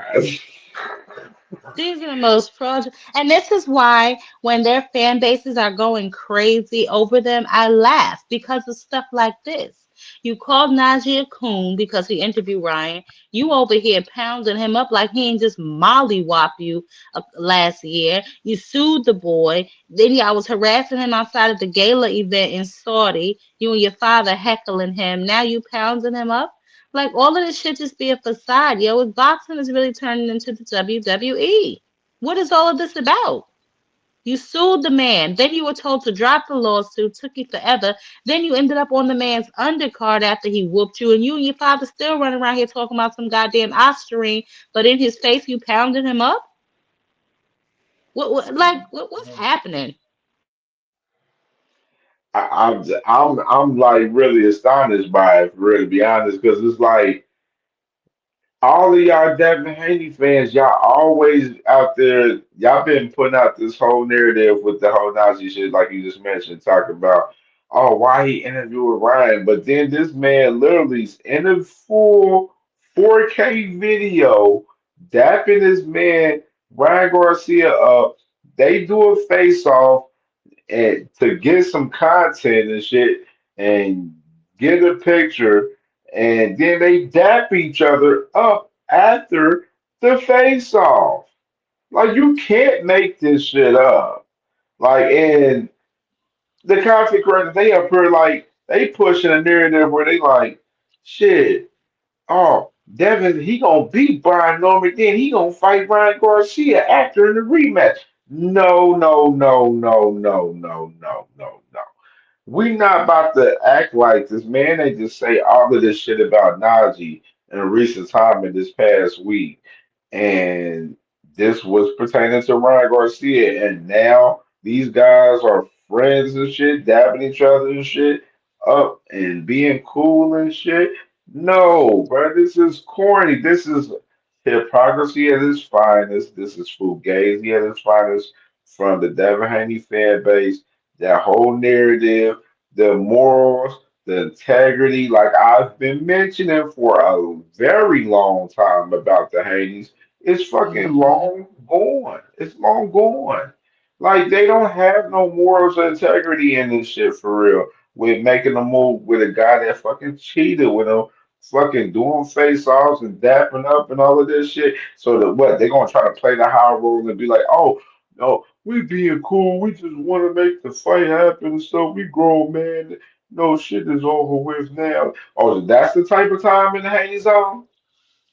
Well, listen, honey, that just further makes his fans look crazy. Also, wasn't Ryan just popping his shit again on Najee? You know what I'm saying? He wasn't talking real crazy, but he was talking a little spicy about Devin. Now you see him, now you pounding him up and all this other here foolishness. Like, stop it. You know what I'm saying? I'm not buying what either of them are selling at this point. Now I know that it's all just for camera. I knew Bill was like that, but to see Devin like that as well is it's pathetic, man. It's really pathetic. The lawsuits, the lies, the slander, running around here talking about the man is on Ostarine. What you pounding him up for then? I wouldn't be pounding up nobody that cheated me on drugs. Yeah, that's what I'm saying. It's no integrity and morals for this shit with the Heinies at all. And it just goes back to where, everything that they said about Ryan Garcia and try to put on his name, all of the shit is fucking fugazi as hell. Like you don't know what to believe out of the Heinies, like at all. Their word Nope. ain't to be trusted like that at all. That's just the truth of the matter. The Haney fans may watch this shit and they be like, damn, y'all yeah, this is the facts. Y'all don't want to put it out there. Y'all some yes men. Y'all gotta Mm-hmm. put this shit out there the way that we're doing it right now. You know what I'm saying? Because that's what it is. And like y'all gotta think logical. And the show is called Read the Room. Please read the fucking room. Please do. Because Devin Haney and Bill Haney, they running game of y'all. They've been running game of y'all a whole long fucking time. Y'all been believing every fucking word of theirs. You know what I mean? Mm-hmm. Yeah, some of the words have came true, but then a lot of the shit hasn't came to pass and a lot of times. So y'all still be going off of everything what Bill Haney be saying. And y'all can't read the Mm-hmm. room and that fucking Bill Haney is a fucking habitual liar. Habitual Always liar. lying. Yep, for sure. Big time. So For we go ahead and sure. move on to that. We've been cooked up on that one. All right, so let's go and get to the main shit with Mr. Bud Crawford and Canelo, man, from this past weekend, man. Of course, Bud Crawford becomes three-time undisputed, beating Canelo by unanimous decision. All three judges in his favor, even though some of them, of course, a little crazy in my opinion, sis. I was just So about to say them CompuBox numbers. But I'm gonna let you finish cooking because I'm no, go no, ahead. no. Let me ask you. So, just get your insight. Like, no, what you think about the fight in general? Like, with these two guys. Um, Well, the fight was a little bit. I'm not going to say impressed because I was not impressed, but I am surprised at how well Crawford was able to take Canelo's shots. Although he didn't look like there was a lot of steam on a lot of his punches, Canelo. So there's that. But as far as the fight itself, I scored it as I watched it. I have not gone back and watched it for a second time, but I can tell you what my scores were, and then I guess we can go a little bit more in depth from there. But yeah, I'm glad that you actually brought this up because I was waiting to talk to you about it. I knew we were going to discuss it here, so I didn't even bother to call you and talk to you about it once those, other numbers came out and all that there jazz. Yeah, But absolutely. so let's see. For Canelo, and I'm trying to write it because I wrote down my notes as I watched the fight because that's when it's freshest to me. And I would like to just say while I'm doing this, I want to say something about the commentation for that particular fight. It was heavily skewed towards Canelo, I mean towards Crawford Hmm. in that particular fight. I usually watch fights on mute because I can't stand when they do that for one particular fighter where they will, in my opinion, overly acknowledge one fighter and kind of like not really acknowledge the other. And I felt like that was done a lot in the Crawford Canelo fight. There were a lot of good shots landed by Canelo that I just feel like wasn't like, it was kind of glossed over, if you will. And then, the shots that Crawford landed were kind of, I don't want to say overstated because they were good shots. Nevertheless, I feel like they were a little putting a little on it. Some of the commentators, and by some of the commentators, I mean specifically Max Kellerman and who was that? Porter. Hmm. Yeah, I Yeah. believe.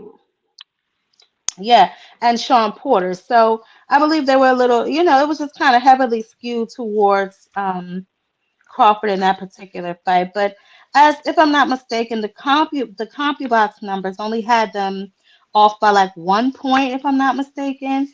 A lot of his fans, I know they like to say it was a domination, but if you go and look at the numbers, it just was not a domination, and the fight could have went either way. I had it one. What the hell is that damn? Where's my? I lost the damn paper. Anyway, from what I can remember, I gave Canelo, what was it, 1-4. I know I gave him 8. I gave Bud 2-3. I know I had 7 and 9 as swing rounds. They could have went either way. So I was under the impression that they're supposed to go to the champ. But nevertheless, I don't think it was a pure domination. But he did a lot of moving, which I think kind of frustrated Canelo. He moved more than I thought he would. You know what I mean? For what his fans were saying anyway. But I do think that it was smart that he was, moving around to kind of keep Canelo off balance and keep him from landing like a massive shot. You know what I'm saying? Where he took a lot of damage. So that to me was definitely smart. That game plan to move around. He moved around rather well with that weight, which further lets me think that maybe he kind of been at that weight, or he took this year to acclimate to the weight properly. You know what I mean? So definitely kudos to him for that. Um, he landed a bunch of nice combinations, you know what I'm saying? And we all know that Canelo is kind of like one punch, one punch at a time. So, it looked, I will say, a little bit more impressive, although there was no time during that fight that I see Canelo hurt. I know a lot of his fans like to tell me that Bud almost knocked him out. I didn't see it that way at all. But Bud Man, Crawford definitely did. Bud Crawford definitely did do good work. You know what I'm saying? And he got the victory. So definitely kudos to him for that. But it's just I thought that there was a few things that were worth mentioning. Um, I know that Canelo, here it is. Okay, Canelo's punch accuracy, I believe, was 1% greater at 38%, and Crawford's had what, 37%. Now, both had moments on the inside where they did good work. You know what I'm saying? But Canelo, I believe, landed 83 of 260 power punches, and Crawford, what was it? Like the 80 out of the 70, or however you say that, out of his power punches. But I mean, Canelo, he seemed a little slower to me, like he had no power. Um, Maybe he overtrained. I don't really know. But he, like I said, he moved around to frustrate Canelo, and he had success with that. But okay, I gave Canelo rounds 1, round 4, round 5, round 8, round 10, 7 and 9. I called push. And Crawford, I gave him 2, 3, 6, 11, and 12. And John Edick, or whatever his name was, he was the only commentator that seemed fair to me because the other two, Kellerman got to get off his knees. That's it. Um, man. yeah. And I think at like the seventh round marker, they both had only landed half of the punches thrown. So I don't understand how people are saying it was like a domination. You know what I'm saying? Both of them had 29% by round what, 7 going into the eighth.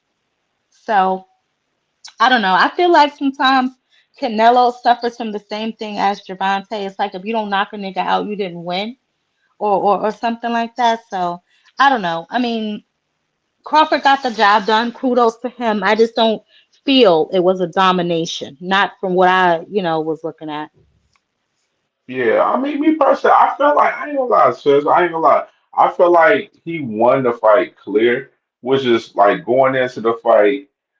I was saying like I believe Crawford's gonna have to win the fight clear by decision, or he's gonna have to get a knockout to beat Canelo. Because if it's a close decision, if he allows the fight to be close, they're gonna give it to Canelo because of Turkey got plans for him. And I feel like Crawford did just do on making the fight clear by decision. Even though, like we talked about the scorecards was definitely crazy. It was nasty work. They like I seen Bernie the boxer do an interview with Fight Hype, and he said they would try to rob us, which is I'm like, damn, they definitely was, which was on some wild shit. But all three judges ruled in favor for Crawford, which was an amazing thing. Which is I definitely believe that Crawford won this fight very clear. Like, and I mentioned shit with Bud, like going into this fight, which I wish I would have screenshotted like my content. I was like, Bud does I posed a question on like two live streams. One of them I said, does Bud Crawford think Canelo was fooled? And then I did another live stream saying Bud Crawford think Canelo was fooled for September 13th. I I did that purposely knowing that how Bud Crawford and how Bomac and how their team move, they study their game plans and their study game for fights is amazing. It's next level. It's very next level. Like they literally didn't have a fight for a year and a half going into Canelo, and it was just all of that time was for Canelo to. I mean, not my bad, not Canelo, but they all of that time was for Bud Crawford to get ready for Canelo. Canelo had a whole fight with Skull and everything. Like, you know what I'm saying? This is like their game planning going into fights and stuff, being so strategic and what they do is really something amazing to watch. Because I give Bud Crawford his credit. Bud Crawford is a guy that is just one of them. He really is him. And I got a clip from where was the clip from that punch? Yeah, I got a clip from one of these punches from there. Terrence Crawford really put belt to ass. I mean, look at this. Watch it. Big counter hit, and Canelo just flabbergasted, bro. Like, oh, I Chihuahua. What the fuck? He gotta be on it. Jew Papi. What the fuck? No mames. No mames, way. I go here, he punched me. I go there, he punched me. He punched me everywhere, Papi. There's no way. He gotta be on the Jew. That shit was funny right there, man. That was funny. Yeah, Like that shot, like literally the best round of the fight was the ninth round, and I mean, I just like you said, sis, with the stats, with the actual punch stats, the fight was closer within the punch stats that people look at the punch stats through copy box. But to me, it was like one of those fights where like the stats didn't detail on how the fight 100% was. Like I felt like Bud just had the more valuable moments, which is that's always what it is when it goes into one of these fights. You picking your shots and having the more valuable moments. And Bud, I felt like he had the more valuable moments to win this fight in particular. And hold on, I got something right here. Let me. All right, this is from after the fight right here. This is after the fight right here. Feel great, you know what I mean? Like, anybody can be a nobody.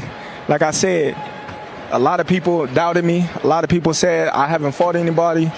I can't sell. I don't have no personality. They just wrote me off for years and years, and it all came to a halt tonight.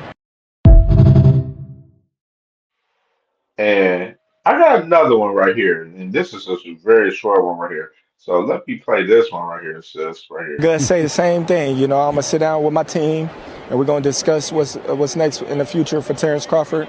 And who knows? I might go down to 160. So let me get your insight, sis. Like, Bud Crawford, of course, three-time undisputed, just getting the titles all at 168 from Canelo. What you think is next? You think should he retire? You think should he just sit back and just enjoy the fruits of his labor and then go back down to 160, 168? Like what you think is what's next for yeah, I don't believe that he'll stay at 168. And he's not going to go down to 154. But I mean, being out the year and a half, that's right on pace with what he generally does. He usually only fights about once a year for the last few years. So that wasn't surprising. He used his time wisely, obviously, to put on the weight, move around with the weight, and work on their game plan for Canelo. I mean, I assume that they'll do the same thing. If he goes down to 160, they'll scope out the lay of the land, see who's there that they can beat, and go after them. Because obviously he's not going to defend that belt at 168. I don't think he's ever defended any of his belts. So I'm sure that he'll, him together with Womack and his team, they'll look at the landscape and see where he'll fare best. But yeah, they definitely are very skilled at picking opponents at the very opportune time that they pick opponents. So, I'm sure that him? he'll devise a plan for 160 if that's where they land. But no, I don't see him staying at 168. And I don't see him going back down to 154. So 160, here he come. Yeah, 160 sound like that's the perfect spot. And if he does decide to come back, I mean, me personally, I mean, it's like what you just fought Canelo, like, that was the biggest money fight that you had. What Mhm. other bigger money fight that you can have besides Canelo, and there's nothing out there for you. So it's like Mhm. you go down to 160. Those guys at 160 that's champion, like Janibek, he got two titles at 160. You got Carlos Adames, he got a title at Mhm. 160. Ladi Lara, which is I would love to see him fight Ladi Lara. I ain't gonna lie, but Ladi Lara, he's like 42, so it's like, and he ain't fought since he fought Danny Garcia last year. So it's like, Oh yeah, so that's probably who I, they'll go after. That's probably I'm who they'll like, go after. I'm like thinking like, shit. I mean, those ain't no big money fights at all. Fighting those guys. So it's just like I Mhm. don't know. It's just kind of different in that perspective for us that with Bud, where it's like I mean, Bud right now literally is fighting for money. He's definitely. I mean, Yeah, that's for a sure. big significant part for us. Like what he's doing, he's fighting for big money. That's what he wants to do, of course. And along with the titles and the legacy and everything, which he done did that, was just like. No, the only thing you can up your legacy is by, you know, going down to 160 and become a champion up that way. Like, he's actually, you know, five weight division champion now. So it's crazy. And he's among these greats and everything. And let me ask you this: like, where you grade him? Do you got him? You got Bud, on your top five, top 10, top 20, or top 50? Yeah, he's in the top 50 for sure. But you ain't got him at top 10. No, not at all. Um, yeah, you know what? Skill wise, definitely, definitely. Skill wise, top 10. Skill wise for sure. Yeah, let me now just kind of a little a deep dive right here. The the man Canelo, he comes out and says, "I feel very proud of everything I achieved so far. We've always wanted to win, but I accept this defeat with humility and learning. I am very grateful to my team for all the sacrifices we've made together over all these years. I already won because I have my family with me and millions of fans who never stop supporting me." He said, "Viva Mexico." So you got Canelo right here, with his first statement after the fight, after the loss, right here. And then you got Turkey Al Sheik right here.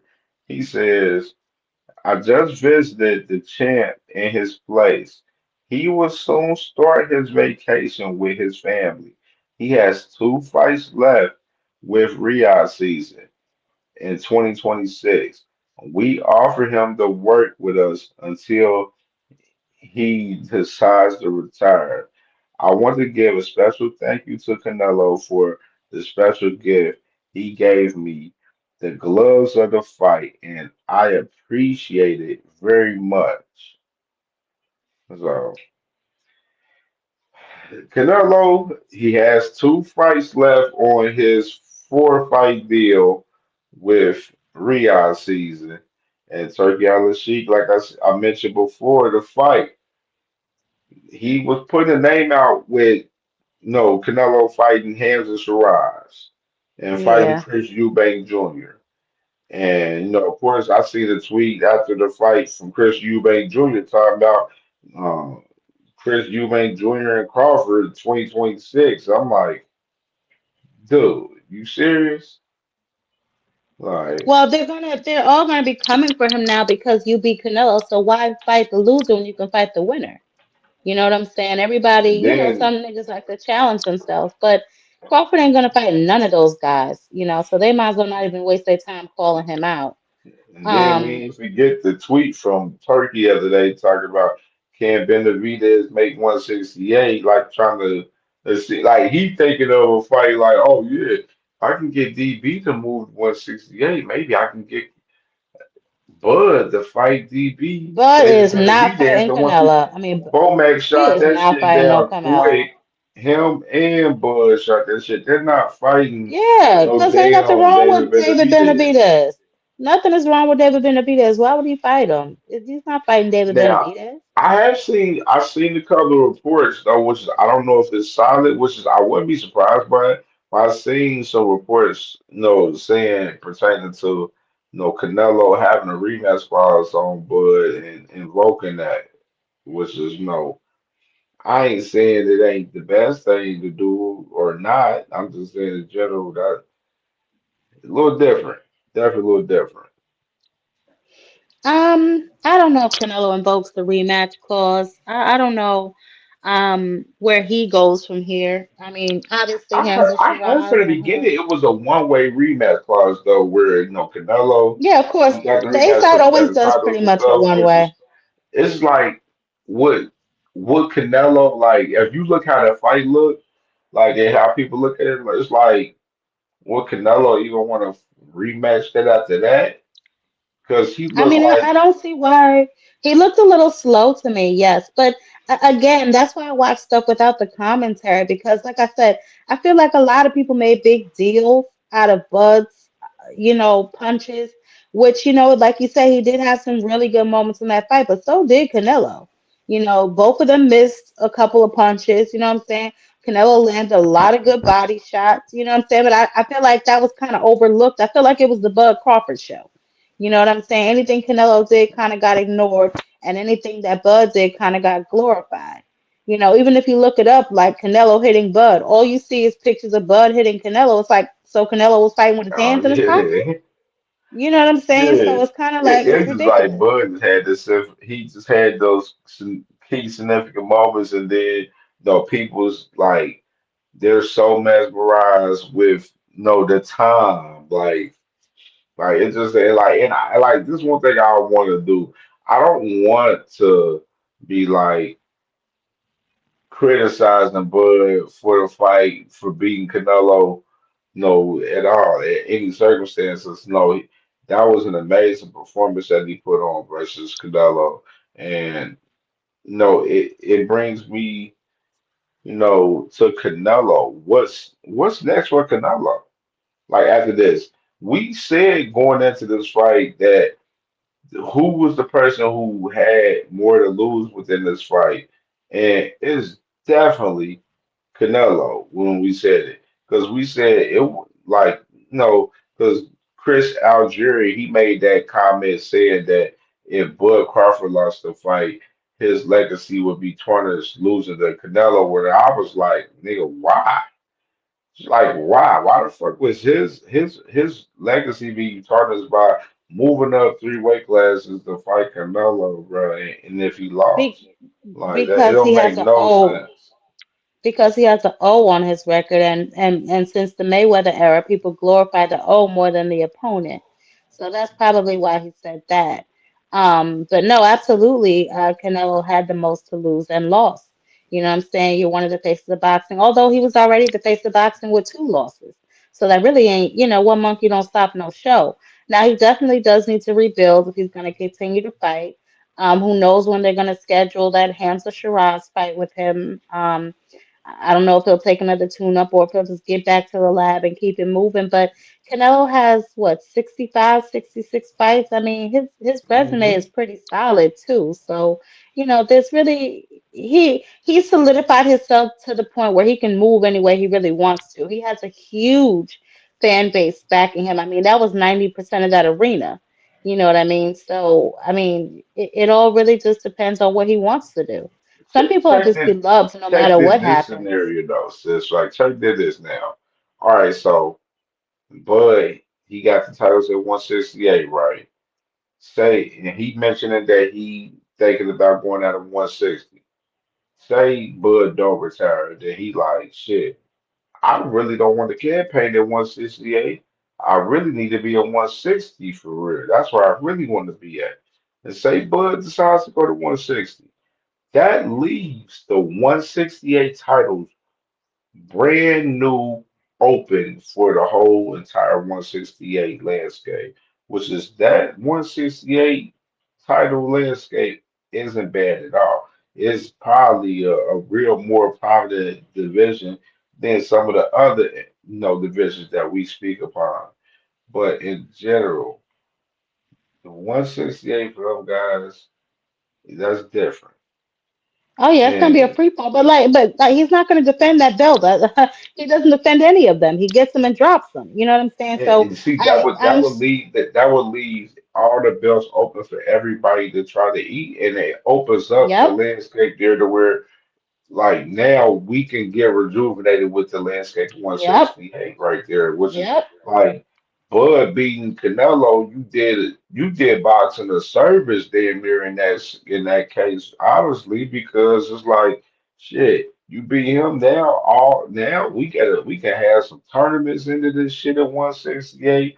Some real big players is in it Yeah, because I feel like 168 that is was a nice division. It's a nice division. that was that was the plan. That was the plan all along to dethrone the king. You know what I'm saying? Because Canelo's had those belts for years. You know what I'm Man, saying? So man, it's just let's talk about it though. Turkey, this motherfucker, man, Turkey, he gotta be feeling it though, in a sense. You gotta be feeling it. The pockets is running thin over there. And this is why I said the other day with TKO boxing, with this whole TKO boxing shit, they real live trying to, control the whole entire scenery. hmm And Turkey out of sheet, he don't know what he's doing out here. And like I said, he's they're well. pushing the fighters get paid more in Saudi than they do here. So that's why he's pushing a lot of cars in Saudi Arabia. And I'm gonna Well, that's continue to because he mention doesn't that have to shit. pay anything over there. He doesn't have to pay anything over there. They own everything.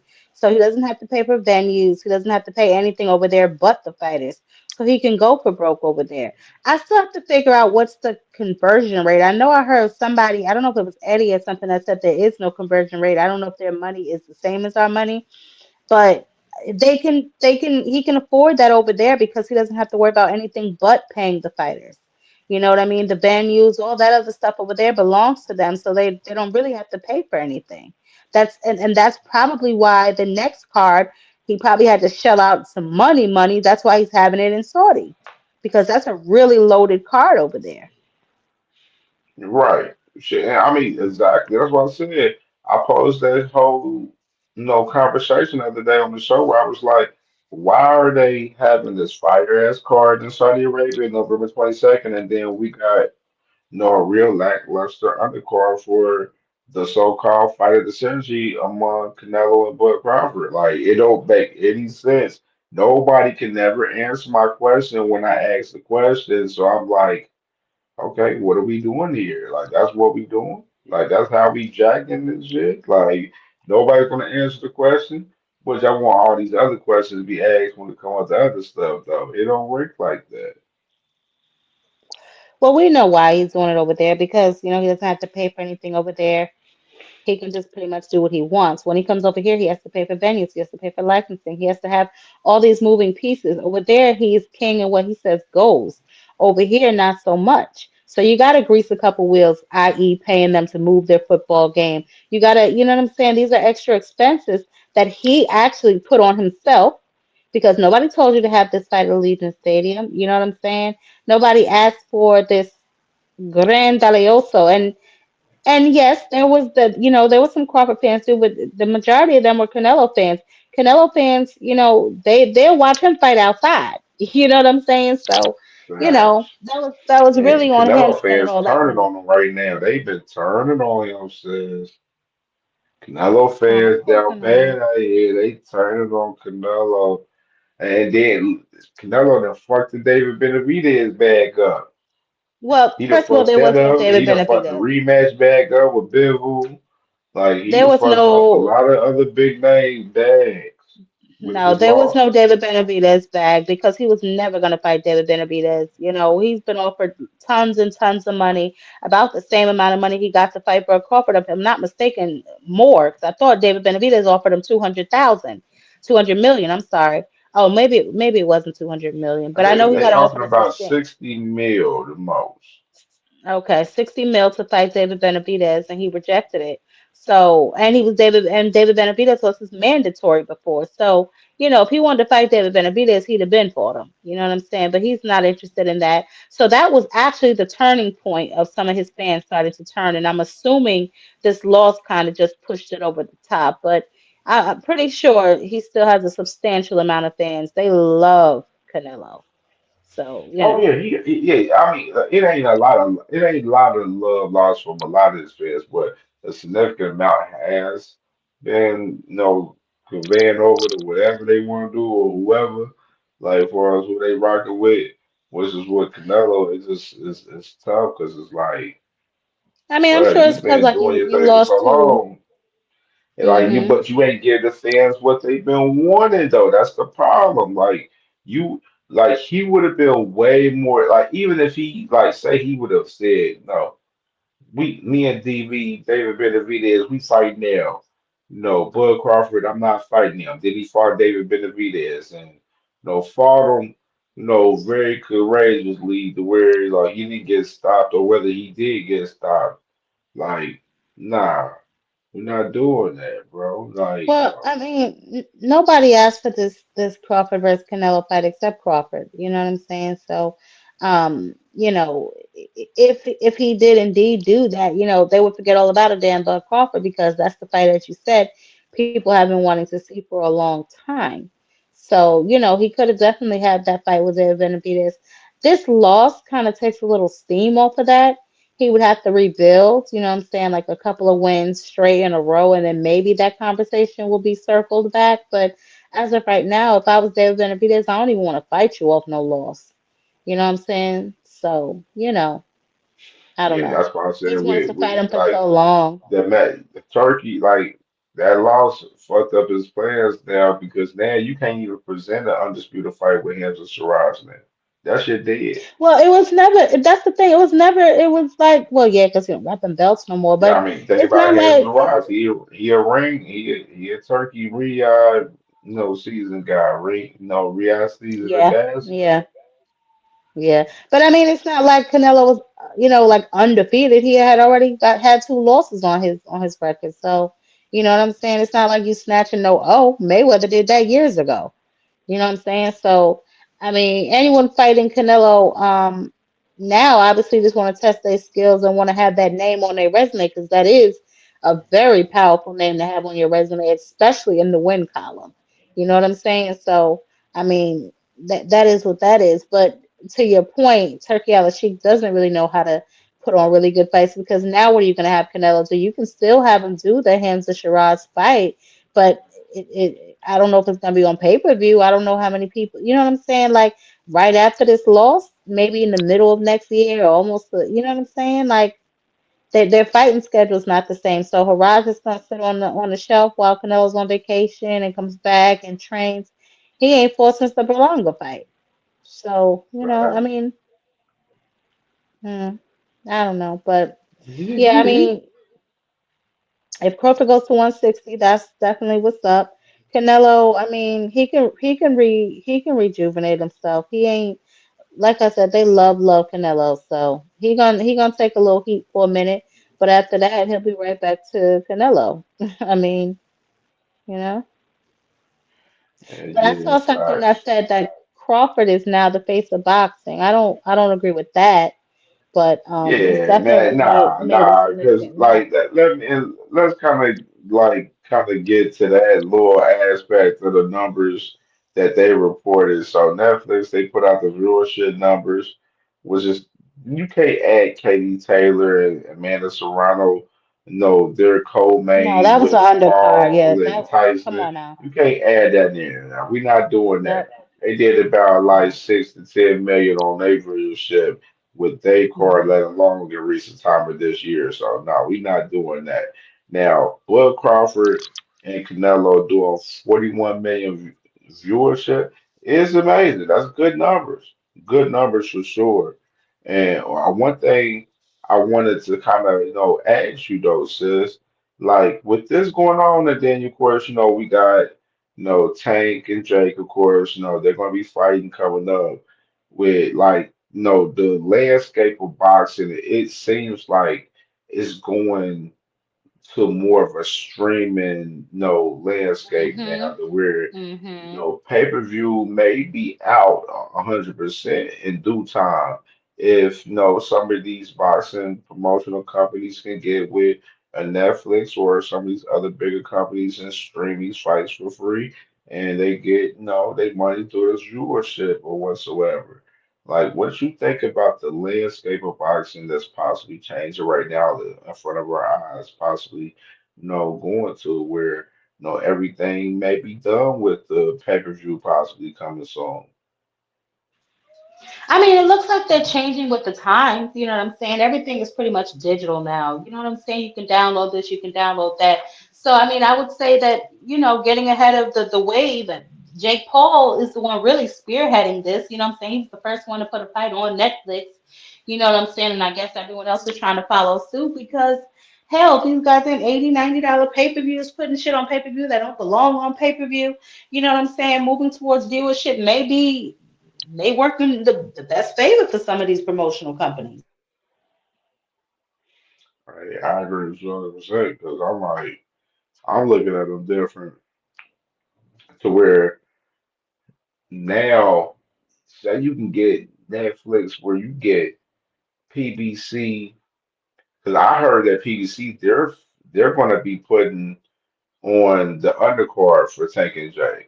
So they're going to have some of their fighters definitely possibly on that card in particular. So with no, if you say you get top rank and PBC, some of these guys, no, they moving and Netflix seeing how these numbers is rolling after Bud and Canelo, because no, don't get it twisted. Bud and Canelo is the current biggest fight of the year right now. They're definitely the current biggest fight. But no, so you get these companies where they looking at, Netflix and these other companies, they looking at boxing like, oh, they streaming this, they getting crazy numbers.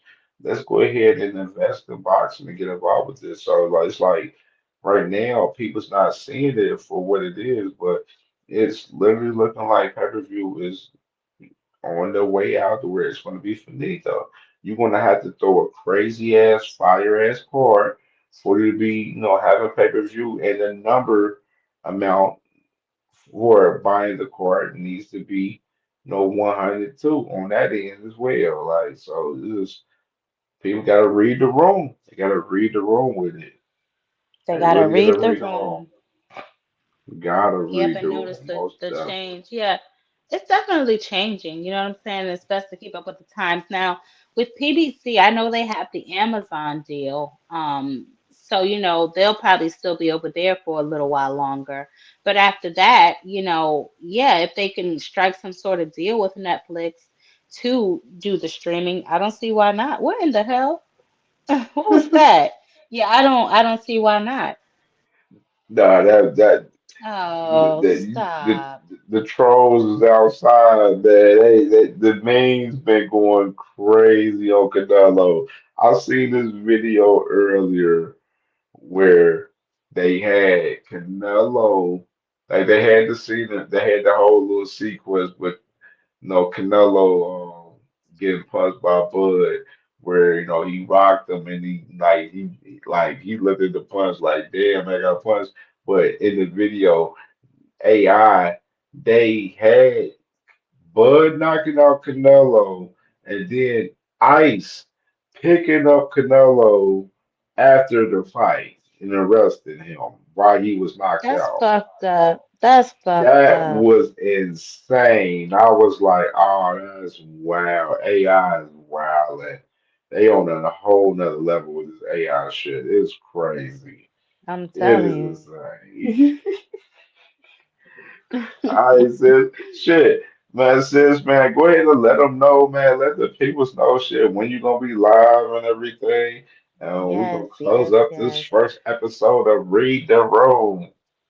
Yes, honey. Jab Queen Boxing will be live every Thursday and Saturdays at 5:30 p.m. Eastern Standard Time, dropping videos all through the week. I dropped my Boxing's Dirty Secrets Well, it'll be yesterday now because it's 1 o'clock in the morning where I am. But I dropped my Boxing Dirty Secrets. Look out for Thursday's Throwback Thursday live Thursday night and Saturday. And I think I have something special coming Friday. I have a new series that I will be releasing, Boxing's Mm. Dirty Secrets, and we'll be talking about the girls this time. So y'all stay tuned. Oh. Lots in store. Oh, absolutely. I'm definitely gonna be tuned into that for sure, man. And you already know, man, with me myself personally, I'll be live Wednesday. I'm live every Wednesday, 6:30 p.m. Eastern time, man. Sorry but not sorry, Boxing Talk Wednesdays, of course. You already know we got a lot of shit to cover, a lot of updates and stuff that I ain't get to cover in recent time and stuff. So I'm gonna be having some updates for everybody on some little small news and some big news that that occur between now and then, of course, between that time frame. But of course, we will be live 6:30 p.m. Eastern Time Wednesday evening. Make sure y'all tap in, man. I got a great show in store, man. We're gonna cook up. I'm gonna open up the panel. We're gonna have fun. Resume game, of course. You know what I mean? I'm gonna shout Yes. out the resume game winners on the channel. You know what I'm saying in the morning. So I'm gonna make sure I put that out from last week. You know what I'm saying? We're gonna put them out from every week. So I'm gonna put that out for sure in the community post for sure. But make sure we live 6:30 p.m. Eastern Time Wednesday. Jag Queen Boxing, my sister. Much love to her. I love her to death. She'll be live Thursday, 5:30 p.m. as well as Saturday, 5:30 p.m. So make sure y'all tap in with my sister, man. She working very fucking hard and we working hard together on this new show right here. You know what I'm saying? Read the room, man, which is we're gonna do this very often. It's gonna be like at least once a week where we both link up and we just gonna go over a few main topics in boxing and cook up together and get y'all some extra content, you know what I mean, to eat, you know what I'm saying, and feast off of for sure. So, salute to you, sister, man. You already know the vibes, man. Salute. Much love. You already know the vibes. And subscribe to my sister. Make sure y'all subscribe, man. Subscribe to her. And like this video. If y'all watch this on a playback, man, like it for sure. Comment in the comments on any topic that we covered and give y'all opinions on whatever we covered tonight. And y'all already know the vibes, man. We will see y'all later. We out of here. Yep. Peace.